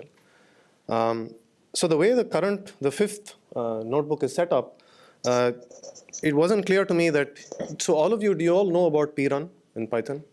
How profiling execution, how you profile execution of a function, how do you look at the output, and how to make sense of that? I'm not sure. So how many of you have done that before? Okay, so there's a significant section that doesn't. So you don't have to, type out what I've typed. I'm just going to walk you through. But if you could pay attention to my slides, what's seen on the board here, that would help. So I'm going to just start with loading the extension. It's already loaded, doesn't matter. I have just taken the same exact code that you have over here, which says all of this stuff, and I have just made it a pure Python set of functions. So what is happening here is Curtis created some functions here that we're going to explore and try to look at the performance of these functions. Okay? So if this is pure Python, it's fairly straightforward to do this, right? So this is pure Python code. There's a function called outer, which takes a single integer argument. There's a function called inner. And then there's a reverse, which basically reverses the list. And the reverse is calling out. So if you look here, it's calling out to this underscore reverse helper. Okay, for whatever contrived reason, it's doing that.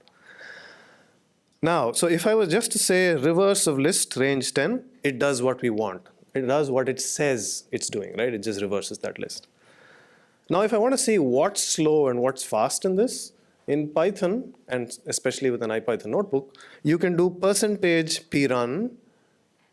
Now, if you just do %prun, you can only run whatever is you specify in that one line. But if you do %prun, it makes the entire cell something that's going to be profiled for you. All right? So you can put a bunch of lines there, you run it, and it'll actually use the Python profiler and then count how much time is being spent in every single line of your code. All right? So it's doing a bit of work. So if you run it, it will give you something that looks like this. It says 4 function calls in 0 seconds. It's a pretty fast function, so maybe I should make it a little longer. Let's make it.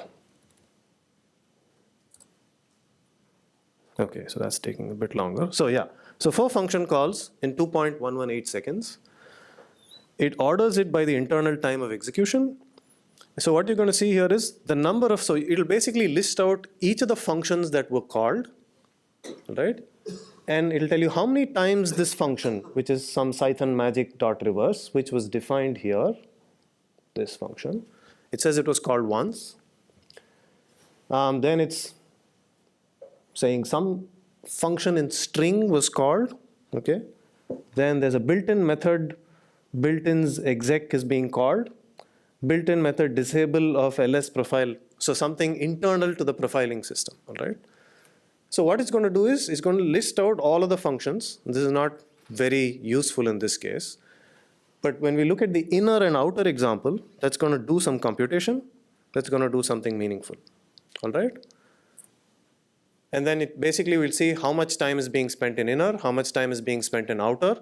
And now you have a mechanism to find out what's taking more time. And then you can sit and spend your time trying to optimize that function. All right? So let's now do the same thing. Oops, where was I? Oh, I'm sorry. I ran the wrong code. Okay, so the first one, I run this, and then I run this, prun. Now you see, it says built-in methods exec, and then it also has the underscore reverse helper. You see this here? So it says reverse, and it also has underscore reverse helper, because I ran this in pure Python, right? But now if I were to do the same thing with the Cython code here, right, so I'll try that, reverse. You'll see that it doesn't even show me underscore reverse, right? You see reverse, but it doesn't even show you underscore reverse. It means I couldn't trace through it. The reason is the underscore reverse helper is a C-def function, which means it doesn't exist in Python land. It's a C function that this function is calling, and Python has no way of knowing that that function was called, and it has no way of actually tracking how much time was spent in that function. All right? So the first thing that the exercise does, or rather the example does, is you see this comment line here. It says %Cython : profile equals true. So if you have a pyx file, at the top of that file you can put certain Cython directives. Okay? You can say profile equals true. Then what Cython will do is when it generates the C code, it will spit out additional blobs of code, right? That will tell Python, hey, this function was called. So keep track of that. Is this clear? Otherwise, it's just a C function. So it's just going to do a jump into that, call it, and get back. There's no way for Python to keep track of that. Does this make sense? So now if I were to compile this, run that, it works, you will see that it actually says it traced this as well as this. And notice that it actually has the PYX line here. So which means it actually tells you this function in that PYX file at this line has been called so many times and you spent so much time in this. Does this make sense? All right. So two things going on that we learned. The first is prun. Prun is a pure Python thing. So any Python code you have, you can just do %prun or %prun inside a cell, and it will profile the execution of all of those and give you a count of how much time each function took. All right. And if you look at that, maybe we look at the output a bit. Let's run this. So what it says is, these are the number of calls. This is the total time which was spent inside this function, but excluding any sub-functions it called out to. Right? The next is per call, which is the total time divided by the number of calls. So now it's, because it's rounded it off to 3 places, it just dropped off the charts. The cumulative time says that's the amount of time it took for the function and all of its sub-functions. So if you take, say, let's go back to the example. If you look at outer is calling inner, right? So maybe let's do the same thing with prun of outer, and then let's see what output we get.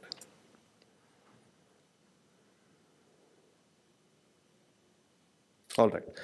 So it made a total of 1,006 function calls in 4.6 seconds. And 1,001 times it called the inner function. All right. And now notice that the total time in the inner is 4.63 seconds, which means inner is doing bulk of the work. All right. But let's look at outer. If you look at outer, where's outer? Outer is here. So if you look at this line, it says that the outer function, the total time of execution is 0.003, which means that the time just to execute the outer alone without stepping into the inner is 0.003.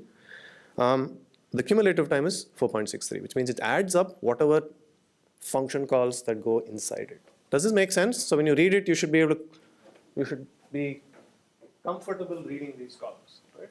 Any questions? Yes. So, like Python profile adds like 10 to 10%. Yes. So now when we compile C field profile, we add probably significant. Huge. It's huge. So It is a huge. It's a huge hit you take. So if you're basically, so the place where this helps is, okay. So it's a really good question. I'll repeat the question. The question is, when you profile the execution of a pure Python program, adding profile costs you maybe 10% or something like that.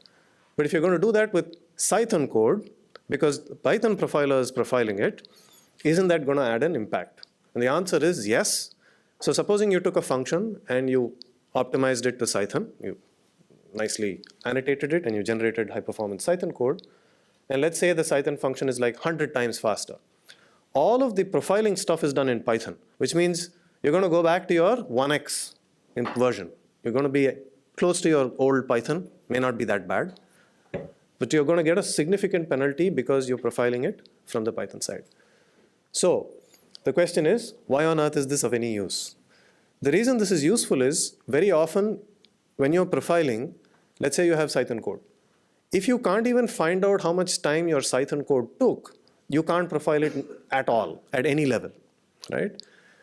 So what you try to do with this is, when you profile your functions, the innermost functions, when you profile, they're going to kill you, which means your total performance is going to be bad. But what you try to do is you try to find out what are your performance bottlenecks in terms of the functional blocks, optimize those, and then take off profiling. So you usually never run your production code with profiling. All right, so when you're compiling out your actual code that you're going to use, don't use profiling. But when you want to just get the numbers to find out which functions are slower than which, you need to actually turn on some amount of profiling. Does that make sense? All right? So it is not going to be performant. Definitely not. It's not going to be performant. All right? But without this, there's no way you can even find out which function is taking how much time. That's the key here. Yes? The numbers that the profiler is reporting, I'm assuming that that doesn't include any of the overhead. Oh, no, it actually includes everything that's going on. Also, it does include the overhead. So in fact, if you look at it, it's going to say method disable of lsprof profiler objects, which is nothing in our code, right? So basically, all it's doing is it's adding a bunch of hooks at Python level, which trap execution of the function, turns on timing. So it's actually doing a bunch of additional work. So it may hit things that you didn't, do anything about. There's a possibility that it'll do that. All right? Any more questions? Yes. I think an implication from that you might not want to propagate, though, is that it's going to affect your timing of your Cython. Timing of the Cython is not going to include the overhead Yes, profile. of course. Yeah. Yeah. Is that what your question is? Right, yeah, that was my question. All right, I'm sorry then. Yeah. So no, the timing of the Cython function itself, is going to be timed correctly. But under the provision that it's actually now being exposed as a Python function, and you're going to make other Python function calls, so it's going to actually be a little slower. It's not going to be significantly faster. So, the cumulative times include, like your Cython function, cumulative times for all the Yes. So basically, okay. So maybe let's turn this off.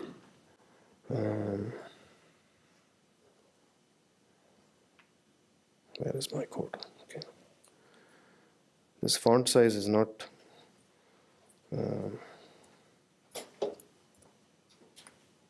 All right. So let's do a percentage time it. Okay. So this is something that I often tell people I teach, that I don't know all the answers. The guy that knows all the answers is your Python interpreter. And sometimes it changes from one place to the other. So the best way to actually get the best answers is to try it out and find out for yourself. That doesn't mean I'm not going to answer the question. But there's a probability that I'm going to be wrong occasionally. So don't hold me against it.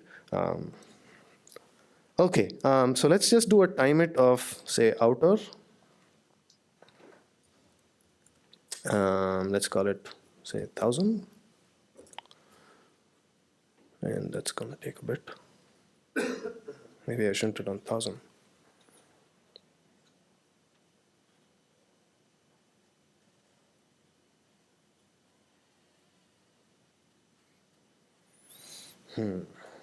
Takes a while. All right, so it takes 4.52 seconds per loop in this case. This is without any profiling. Okay? Did I not? That's not good.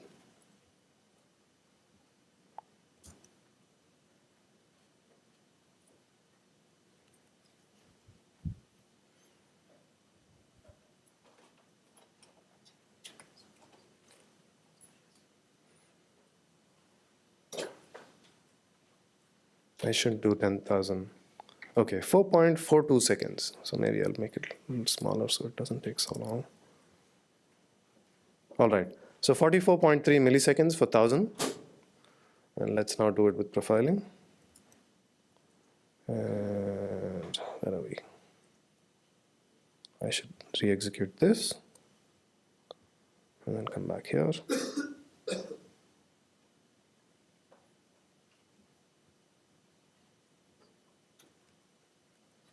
I'll just rerun this. I ran the one with the profiling. Not too bad. So, okay. So, I'll do it properly.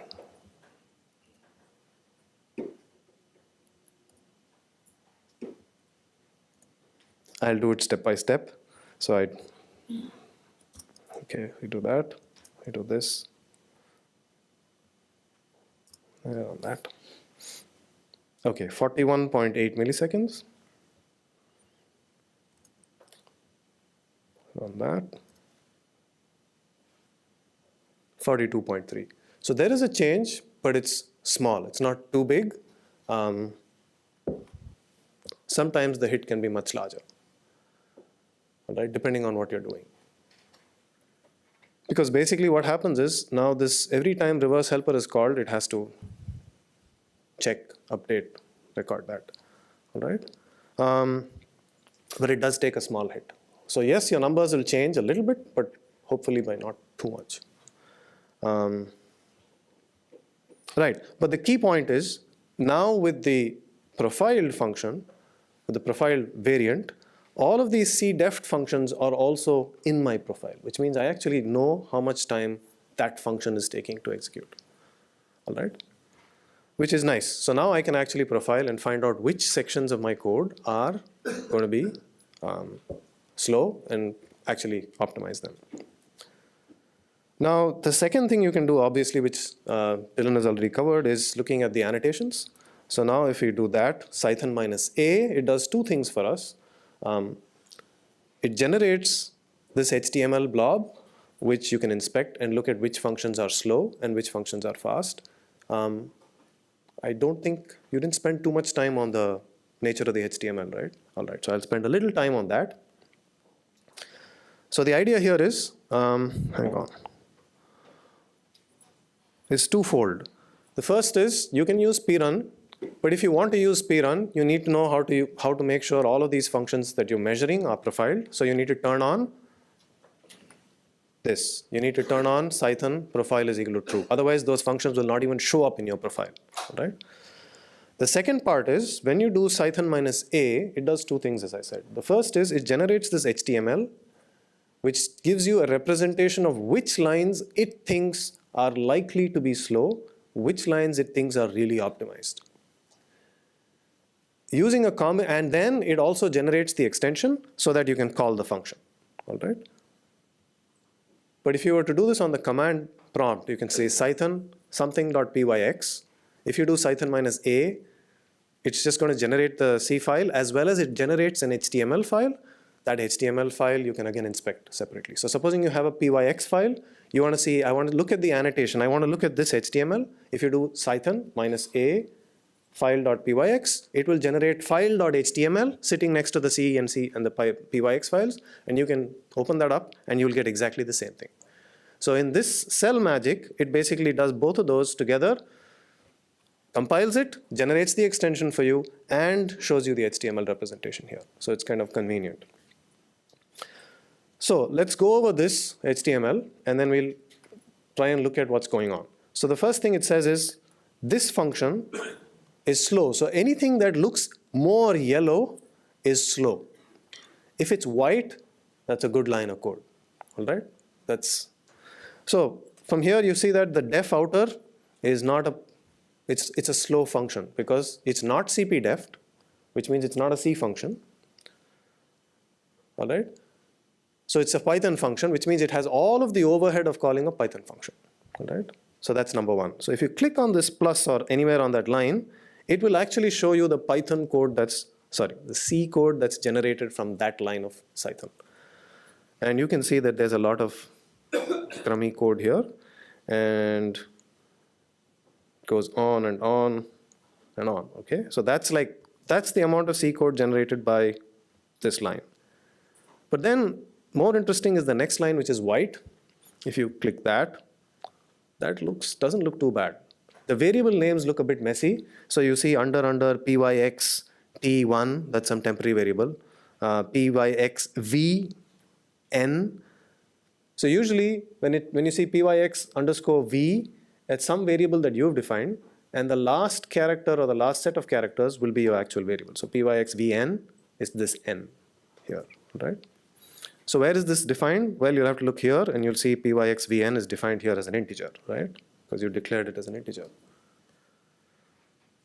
So the nice thing is you can actually see the C code, you can look at the types, and you can if you know C, you can actually read it, right? You can make sense of what's going on. But if you look at the actual for loop, it doesn't look too bad, right? It's a for underscore pyxt2. Okay, let's forget the variable name looking terrible. If you ignore the under pyx under t, you basically have t2 is 0, while whatever t2 less than t1. And notice that everything has been defined as some variable. It doesn't actually put the constant in there, all right, even though n may have been a constant. But who knows, you may have changed n, we don't know, all right? So they basically generate very general purpose code. So pyxbn is pyxt1, all right? So it does this comparison, and it keeps incrementing by 1. And the next line, so that's the underscore, that's the for loop. This is the inner loop. That's the inner, that's what being executed inside that for loop. And there you see a mangled name for the function. This is pyxf blah, blah, blah, blah, underscore inner. That's the wrapped Cython function for your inner. And it calls that with this argument pyxbn. All right? So that's as close as to C that you would have. Supposing you were to write the same function in C yourself, you obviously wouldn't use a name that's that mangled. You'd probably just call it inner. So here the name is mangled for you, but you can see that it's almost a one-to-one mapping of the line of Python code you had to a line of C. Does that make sense? All right. Similar with the for loop. Simple, straightforward translation. So those lines are essentially as fast as Cython can make it. All right. The next one, unfortunately, is a bit complicated because when you're returning, you got to do a bunch of stuff, right? So if you're returning an integer, you need to say pyint from int. So you're going to get an integer, convert it to an integer, create a Python object called an integer, and then pass it along. So that's this stuff. And when you do this, you need to do increment and decrement ref counts in Python. So it's doing all of that stuff for you. And because it's doing a bunch of additional gunk for you, it costs you a little bit. So returning from that costs you a tiny bit. Does it make sense? So basically, if you look at this line, it's not as yellow as the first line, which means it's doing less than the first line, but it's still doing a lot more than this one line. Does this make sense? So that's how you kind of, so you have to sort of train yourself to read these annotation files, but once you do it a few times, you'll get used to it. Yes? Are you going to cover how many levels of yellow are in the criteria for No, I'm not, because I actually don't even know. So the way I read these when I generate Cython stuff is the more yellow it is, the worse the code is. So there are several things you can do. So I will try to walk you through what's happening when you start making changes, what you can do, and how do you change. So the issue is this. If you see something that's more yellow, that's a bad line. You should try to do something to that, the Cython code to make it less yellow. You know, that's kind of what you're going to look at. I don't know how many levels of yellow there exist in the Cython code, all right? But I do know that if it's more yellow, I want to make it less yellow, all right? So, and you already know enough kind of to make it less yellow, all right? Yes? So like line 2 and, line 3 Okay. and line 9. Line 9. Kind of identically, but it's like way more yellow. Yeah. All right. So great question. So the question is, line 3 looks beautiful. I mean, it's white, perfect. Line 9 looks terribly yellow, right? So it looks like it's doing a lot of stuff there. So what's the difference? I mean, nothing changed, right? There's no type annotations. They've not done anything yet. So let's click on it. That's the best way to find out. And first time you look at it, it's not going to be very helpful, right? To look at this and it's like definitely not very helpful. It's doing a lot of stuff and I have no clue what it's doing. But the first thing you look at is, well, the first thing you look at is a clue. It says pyxt1, some temporary variable, it's not pyxv something, is pyint from int, which means it's trying to store an integer that's generated somewhere and store it in this variable. That's okay, which means this t1 is probably, and where is it getting it from? It's getting it from vn. So now I know that what this line is doing is, it's storing the count n in a temporary variable. So this line is actually not too bad, all right? If it wasn't able to convert it, it does some error handling and stuff like that. But look at the next line. The next line is pyxt2 is a pytuple. It's creating a tuple for me, all right? Then it sets the tuple item to some from t1, right? Because it's not really converting this into this nice efficient for loop here. And the reason is, I, the type of I is unknown to Cython. So as far as Cython goes, you've now introduced this I and you're actually using I here. So okay, so let's look at the next line. Bear with me. So I didn't follow what the first line is doing. It's too much stuff. Let's see what the second line is doing. It's saying Py number in place add, which basically is a Python C API call. How would you have written this in C? You would have just said res plus equals to I semicolon, right? That's the only syntactic change you would have made is probably add a semicolon to this line if you were writing this in raw C by yourself, right? But clearly this guy is doing Py number in place add. So what's going on? So which means if it's asking Python to do the addition, it expects that I may have something strange. It may be some object, and you may be calling additional functions in that object. It may be a NumPy array, God knows what. So it doesn't know anything more to optimize it to efficient Cython code, right? So it suggests that I have missed a type declaration. So this is how I approach this.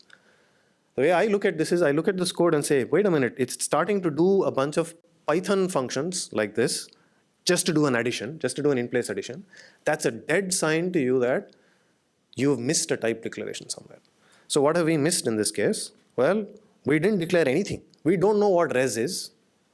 It says it's 0, but God knows what you're doing in the code below. It's pure Python. So remember, the approach that Cython takes is you give it any legal Python code, it will compile it to some legal C code, which will execute and produce the same results, more or less. More or less, I'm saying, because there are types, right? So supposing I declared cdef int, Cython knows that it's going to be an integer type.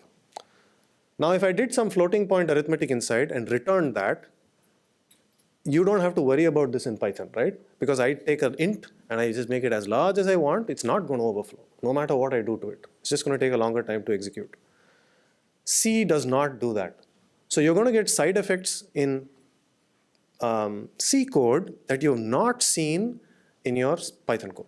Okay, and this is the problem with dealing with two languages. So if you have a Python code and you're doing, say, factorial, you do factorial 20, it's going to work beautifully. You shove that down to C, and now the type will not support doing a factorial because integers are not arbitrary integers in Python. They're not arbitrary length. So that's the more or less part I'm saying. So if it's not a crazy function that's going to explode, like the factorial, if it's a reasonable thing, you may get the right, most of the time you will get the right answer. All right? But beyond that, this code could as well have, I could have created a list here, done some crazy thing with a list, created a bunch of objects, and then returned a integer. Cython would be happy. Because I'm just creating a bunch of lists, I'm doing some processing, and as far as the C function goes, it's done some crazy thing inside and spat out an integer which I can use. Does this make sense? So what you need to do is you need to tell Cython a little more information so that it is able to optimize this. So maybe let's try that. So now let's declare this and say cdef int res cdef int I. And now I'll run the same thing again. What did I do? And now it looks beautiful, right? Line 9 is not the same line, but line 11 was what was line 9. And now you see it's perfect. It looks as clean as we can expect from Cython. So does this make sense? So if you see yellow, moral of the story, if you see yellow somewhere, you probably missed a type declaration. And if you've made all the type declarations that you think you can make, you're probably good. And if it's still yellow, you basically say, okay, that's the best I can get. Does this make sense? This is the first step. Yes? So that makes a lot of sense. It's like really helpful. But there's one thing that's so confusing, like that underscore in line 3. Like how does, like there's no type declaration for underscore. Okay. And it's still optimizing. So which means Cython is doing a bunch of type inference. It's trying to find out if you use that variable or not. So usually in Python code, I don't think Cython is doing this. So maybe let's try and make this a bad line of code by doing this. I will use that underscore. And it still figured it out. That is pretty amazing.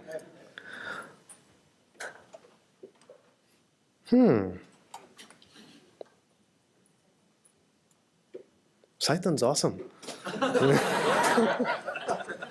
Okay. Well, I don't know. So what does it do with? It's the multiplication that's taking place. Okay. So that's a good hypothesis. So let's do +1.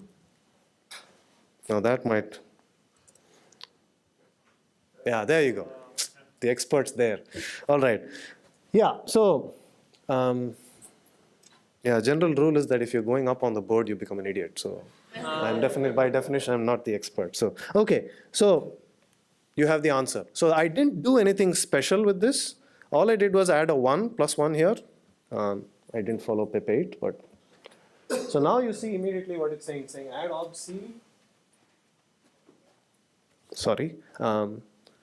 PyInt as int, does some typecasting, asks Python to go ahead and do some addition for you. So now that's going to be slow. Right? Okay, that makes sense. All right, so let's go back and clean this up.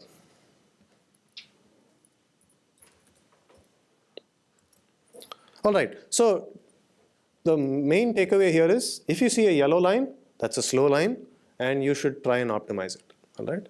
So the next part is an exercise. So now that you have this and it's all yellow or largely yellow, I want you to take the time, or Kurt wants you to take the time, to fix this, annotate it, use the annotations, try and make it as white as you can, and finally profile this and take a look at how much time things are taking to execute. So we'll walk around, maybe give you 5 minutes to do this. And just remember, make it less yellow. That should be your model. And the way you make it less yellow is to declare things as, declare your types. And if it's a def function that you're calling, make it a cpdef, right? All the stuff you've learned up to now. Declaring types and doing def to cpdef or cdef, okay?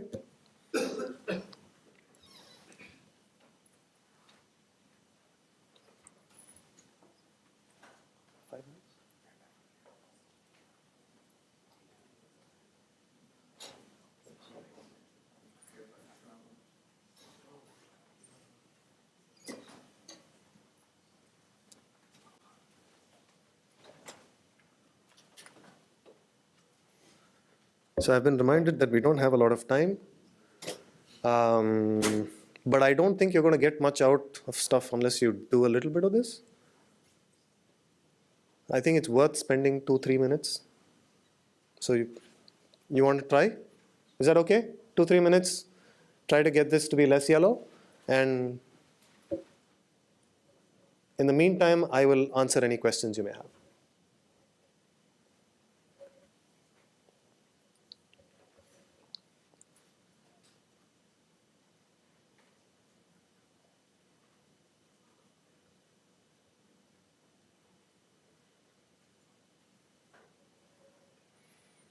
So again, you just have to modify the implementations of outer and inner to see what difference it makes in runtime and in code generated. That's really what you need to do. I think I've actually done that's the solution. So, all right. So I've given you a couple of minutes.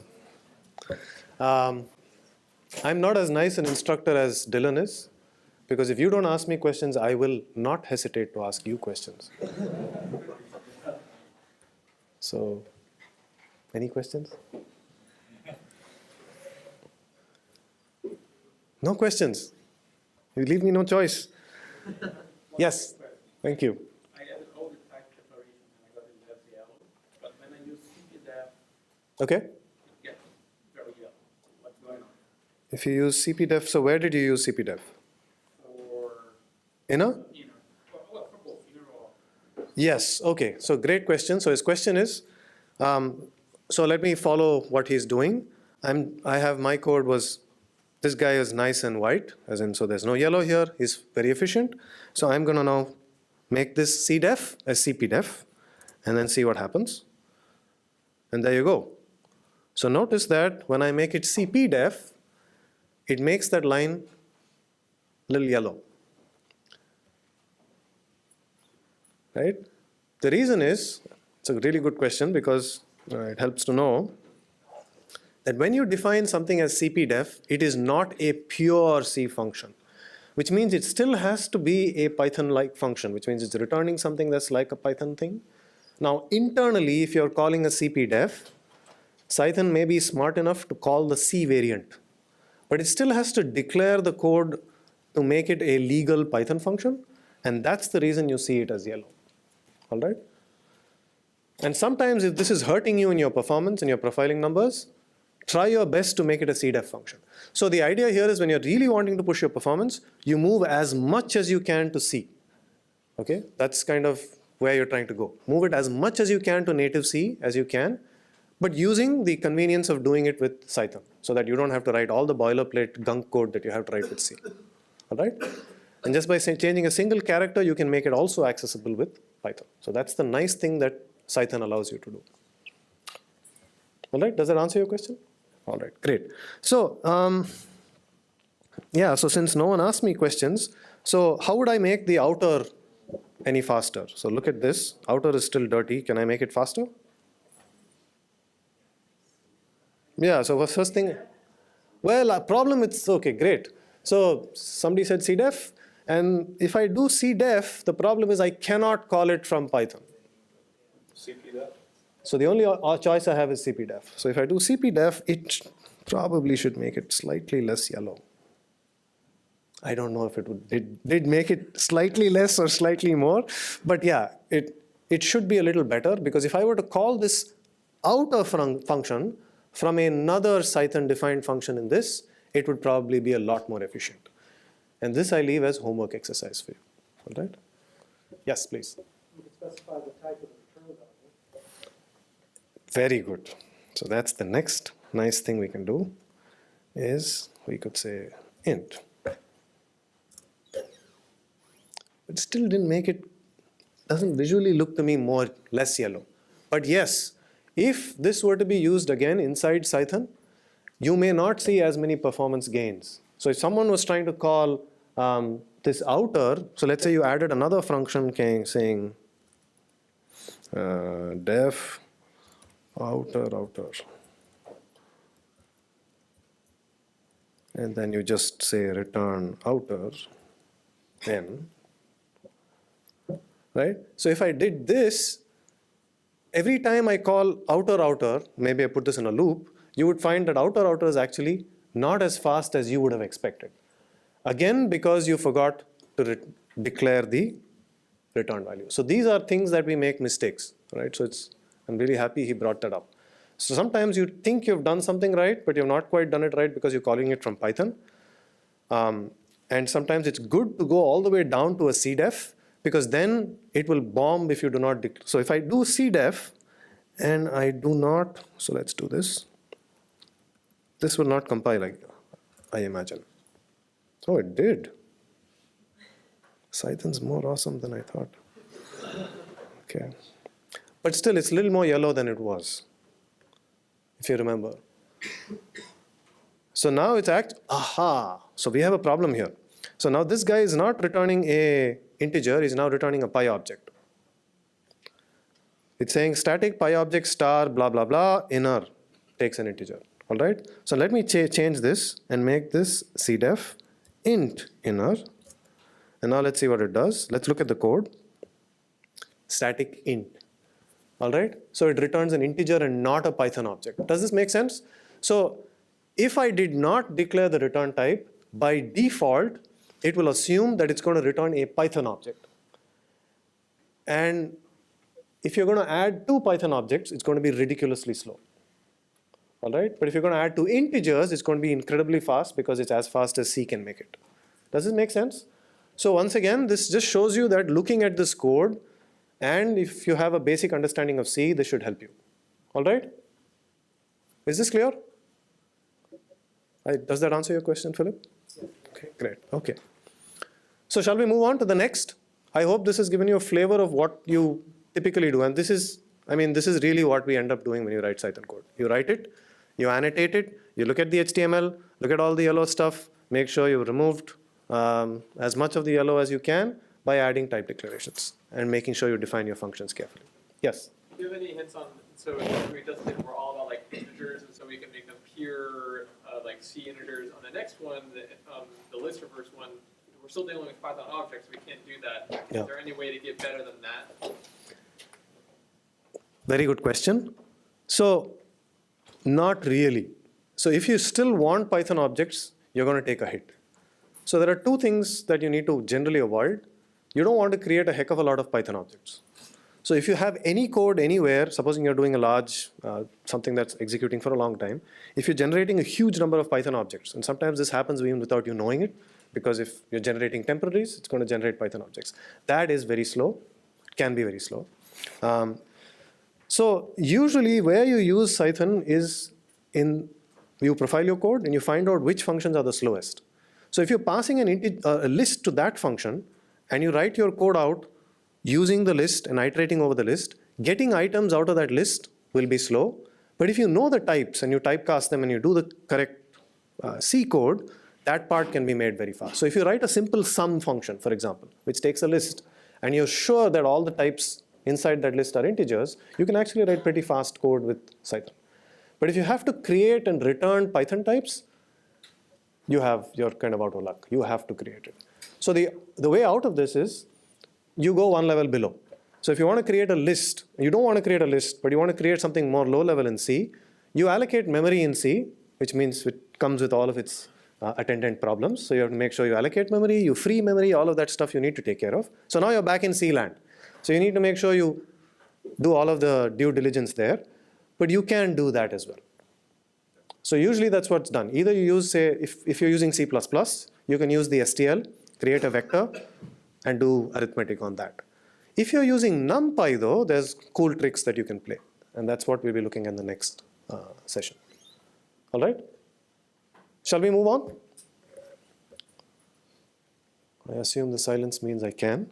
So, okay. So I urge you to, play with some of this, experiment, try writing your own little functions, annotate them. And the IPython notebook interface really makes it easy for you to do this. And the more you do it, the better you get at learning Cython. So let's move on to probably the most important chapter in your tutorial, which is how do you do this with NumPy arrays? Because this is extremely important. Most people actually focus here. So this is the 6th IPython notebook. Let me go. All right, so here's we don't have too much time to go into this XKCD. So I'm going to treat this just as some function that we're trying to optimize, all right? So what we're trying to optimize is an entropy function, which essentially is doing this, which is the Shannon entropy, which is minus, if you have a NumPy array, p log p, all right, sigma, sum of all of that. So essentially, we have this little one function here, one line, written in NumPy, and we want to see, can we write a Cython equivalent? Can we speed this up? How would I write this if it were not this simple a function, but if I wanted to write this in raw Cython, how would I do it? All right, so let's first execute this. We have our little function here. Now we'll do a Cythonized version of this. The first thing you need to note here is two things. Okay, we've imported NumPy as NP, that's just plain Python. But in this Cython code over here, we have two things. One is the import NumPy as NP that you've already seen, but I suspect this is new. Is C import you've done before? Yeah, we talked about it. Okay, cool. So anybody have questions on C import? C import? Yes? Earlier you were importing two different things, and in the namespace they would name the same thing. You imported, I think, array from the standard library, and then from Cython you imported Cython.array. But with the C import, how would, like if I now call array, which of those two is being called actually? I would assume it would be clobbered. So No? it depends whether Oh. it's the Python namespace Or the C namespace. So C import things are only available inside of C defined things, and just regular imported things are available only on the Python side. Oh, okay, thank you.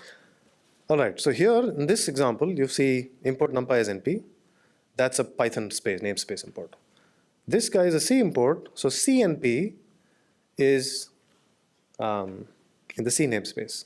So what Cython does is they have a shim around NumPy, which is all C. So when it generates the C code, it has all those structs and stuff that it requires. All the functions are declared as C functions, so it doesn't have to go through the Python border. So that's why it gets faster. So what it also does is it allows us to declare this px, because I can't declare px as an int or a double or anything like that. And there's a way to do it, but we're not declaring it as a pointer either, because it's not a pointer. You're not saying it's a pointer to double or anything like that. A NumPy array is not just a pointer. It has a bunch of additional stuff. So what this lets us do is it lets us declare p of x, p underscore x, as a NumPy array.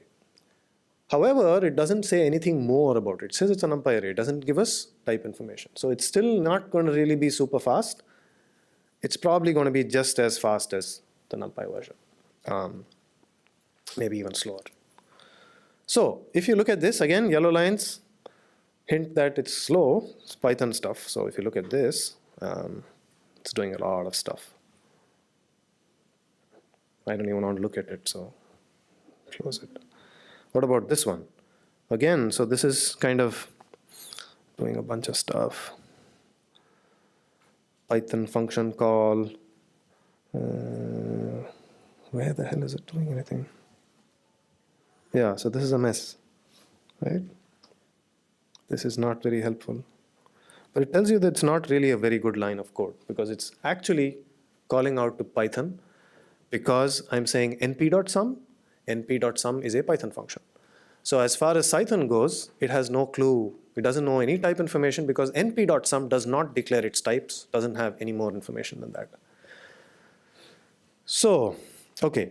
So let's get to the lowdown on what C-import. So Cython introduces a new keyword C-import that allows interfacing with other Cython code at C level at compile time. This is in distinction to the Python's regular import statement, which interfaces with other Python modules at runtime.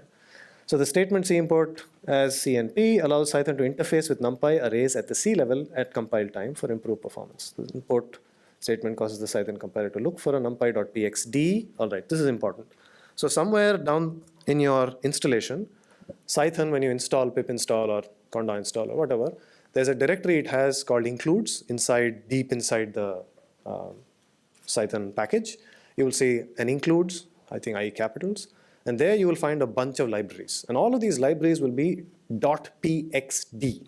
So you have py, pyx, and you have pxd. So pxd are kind of like the C header .h equivalents. So they basically give you information about kind of type declaration information about each of the functions or structures or objects that you have. All right. So that's how you kind of share information about types using pxd files. Does that make sense?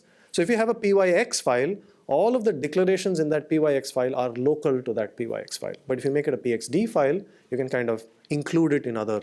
All right. So, all right. Okay. So if you really want to look at the numpy.pxd, I think it's not going to be very instructive right now, but sometimes it's useful. So maybe I will try and do that.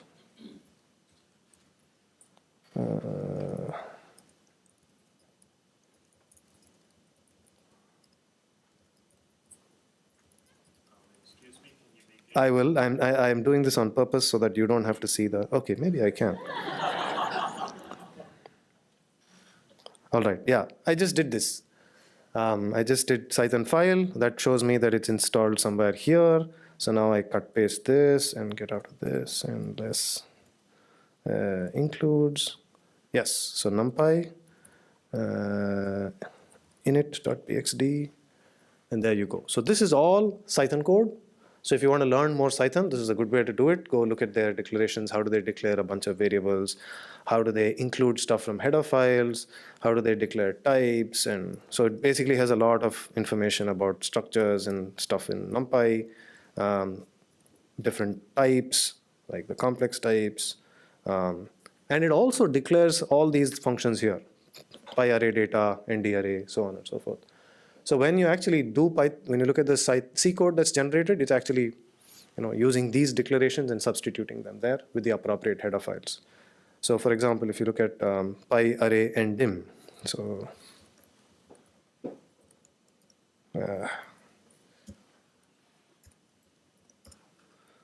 oh, sorry. Let's look for PyArray and dim. So all of this is inside this header file, NumPy array object, and everything indented 1 to the right is basically pulled out from there, and these are the declarations for that particular header file. So that's how it works. And so now it basically declares all of these types. All of these functions are therefore an array object. So NumPy is arrayObject.h, which is the C API for NumPy. All of that is now exposed in Python. And because you have this installed, if you just say C import blah, blah, blah, it pulls that, adds these declarations so that Cython knows about those functions and it can call them directly. Maybe that's too much internal detail. So let's get back. All right, so now we'll run some experiments. We'll try to call this with some data. So what we do is we from SciPy.stats import Poisson, which should generate Poisson distribution for us. So we now create this with the value 10. I think that's equivalent to lambda of 10. I don't know. And then we look at the probability mass function. It's a discrete probability distribution with n is 10. And now we calculate the entropy using each of these functions, and they all produce these numbers, which is nice. So now let's time it and see how well NumPy's or SciPy's implementation does. Takes me 1.19 milliseconds per loop. Our Python version takes what is that? That's a lot faster already. And this I don't understand, because I don't know, maybe it's a version of SciPy that I have. It's pretty efficient, the SciPy. All right, okay, fine. So it shows that our Python implementation is actually faster. So probably this, maybe let's look at what the hell this is doing.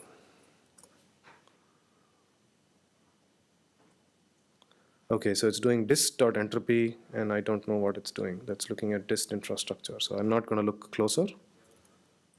All right, so SciPy's implementation is really slow. It's 1.26 milliseconds. And the Python version, no Cython here, is 9.88 microseconds. And even if I say the slowest it's cached, if I multiply this by 6, that's still 54 microseconds. So it's like 20 times faster. Then I don't know. So probably there's a bunch of extra code that SciPy's code is doing that we're just doing NP sum. So it's faster. Did they Now, return the same result? yes, roughly. I'm sure that the SciPy entropy is probably doing a lot more work. It's probably checking types, doing a bunch of stuff. Entropy estimation is a horrible statistical problem. And in general, we should never use the formula that you find when you look up Okay. Wikipedia. Maybe. I don't know what SciPy's doing. Yeah, and it's hidden and deep in the dist stuff, so I'm not going to go and find out what it's doing, but that's not the interest here. So now the question is, let's see what the Cython guy is doing, and let's see whether it's any faster or it's slower. I expect it to be roughly the same, which it is. So the question is, can we make it faster? But instead of doing it with just NumPy arrays, can we write this out by hand ourselves? So the first version that we have is a version that says Shannon entropy v1. We declare the type saying CNP ND array, and then declare the types as much as we can. So, okay, so this is v1. So let's run this. And it looks pretty good, except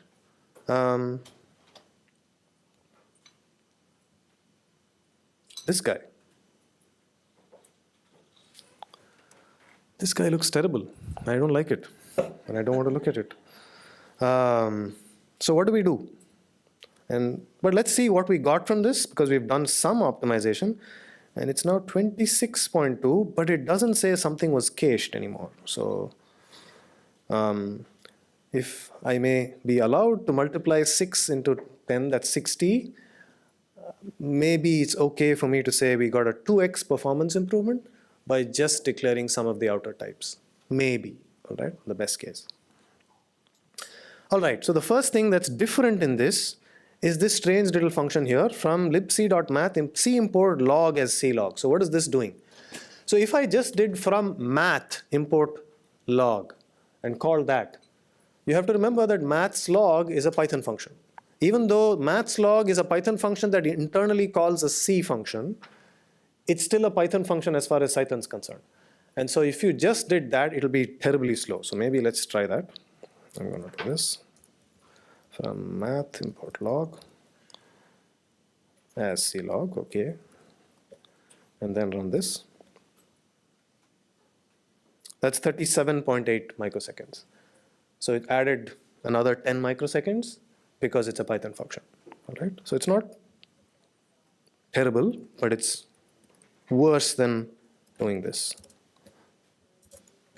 which is like 26.2, all right? So that's the first thing that's nice, is that there is a libc.math from where you can pull out all the standard library math functions, and that will just be a direct C call. So let's, if we look at this, if I can find out where that line is.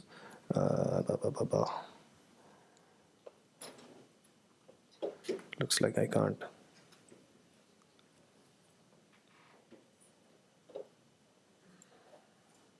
Yes. So if you look at this, the actual log function is here. And that was actually a nice function. It's the rest of the gunk, actually getting pyxt6, that's a pain because I have to do pyfloat as double. So the problem here is, because this array was declared as just a NumPy array, Cython does not know underneath what is the type of the values that are inside that NumPy array. So it can't do any further optimizations. So again, if it's yellow, something is missing, and in this case, it's missing with the argument to clog. So what you now need to do is, you need to first declare the type. So the first thing you can do is you can simply say nd array of double, and that's the syntax of how you say it's a NumPy array having double data types. Yes, did I miss? 5-minute warning, all right. Oh. Okay, so I'll try and finish as fast as I can. Where were we? Okay, so we started here. The first thing we introduced was clog, which is from libc.math, C import. Again, remember C import. It is not import because you're basically saying log is a function, C function that you should be able to call into. So every time you see clog in the code, replace it with that math.h function. Okay, and again, I invite you to go look in that includes directory. How to find it? Just import Cython, C capitals. Look at the file. It'll find out the file. Look inside there. Look at includes. You'll see a directory called libc. There you will see a math.txt. Yank that out, read it, and you'll see all the declarations. All right. So what's happening here is every time Cython sees clog, it will actually make a call to that function. All right. The rest of the issues are with p of x of I, p sub x of I. How does it know what type that is? So to find that, it would help if we declare it. So the way to do that is to simply add this. So that's the only change from the previous code. All you say is cnp nd array double. And the type of this is px shape of 0. All right, that's there in the same thing. Okay. And now let's run this. And it's a lot, this case you can see that it's a lot less yellow. So if you look at that, notice that it's doing some buffering stuff, but this has to do with how the data is actually stored in that NumPy array. So you remember that NumPy arrays are not just single flat one-dimensional arrays. They may be contiguous, they may be non-contiguous, they may have strides. All of that information, again, we have not supplied. But now if you were to run this, this should be a lot faster.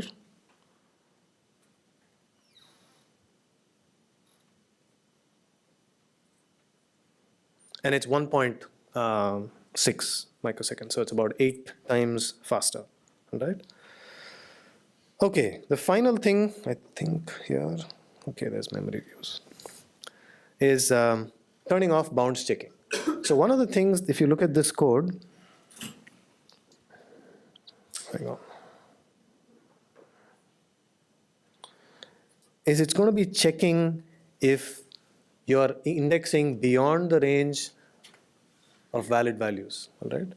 So what you can do is you can shut off any bounds checking and make sure you do this only when you know your code's right and it works fine.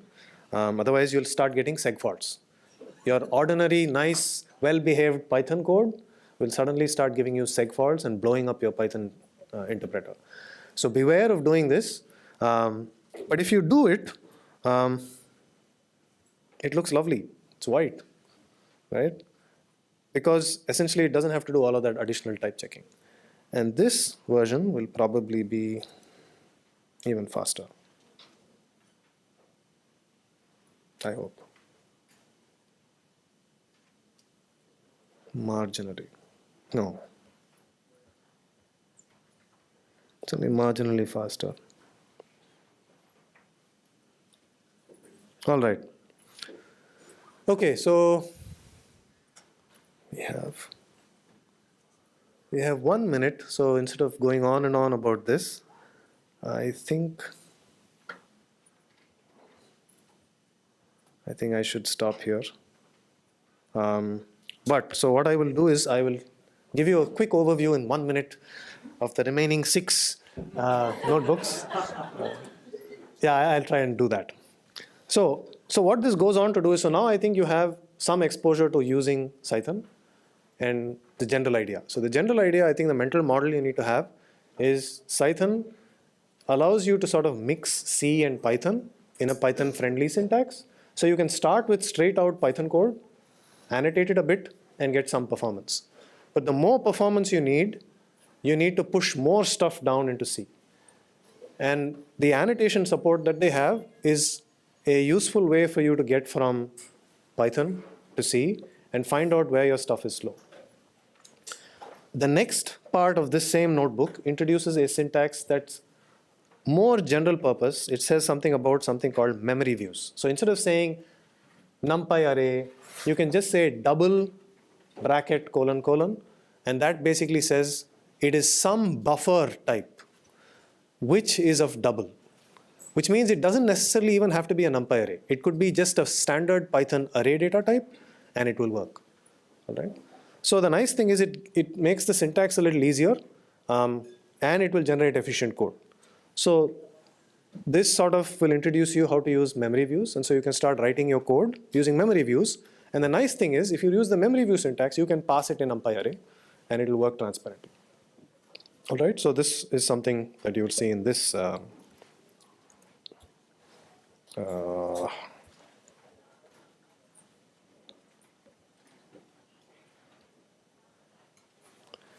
And if I can find the rest. Yes, there you go.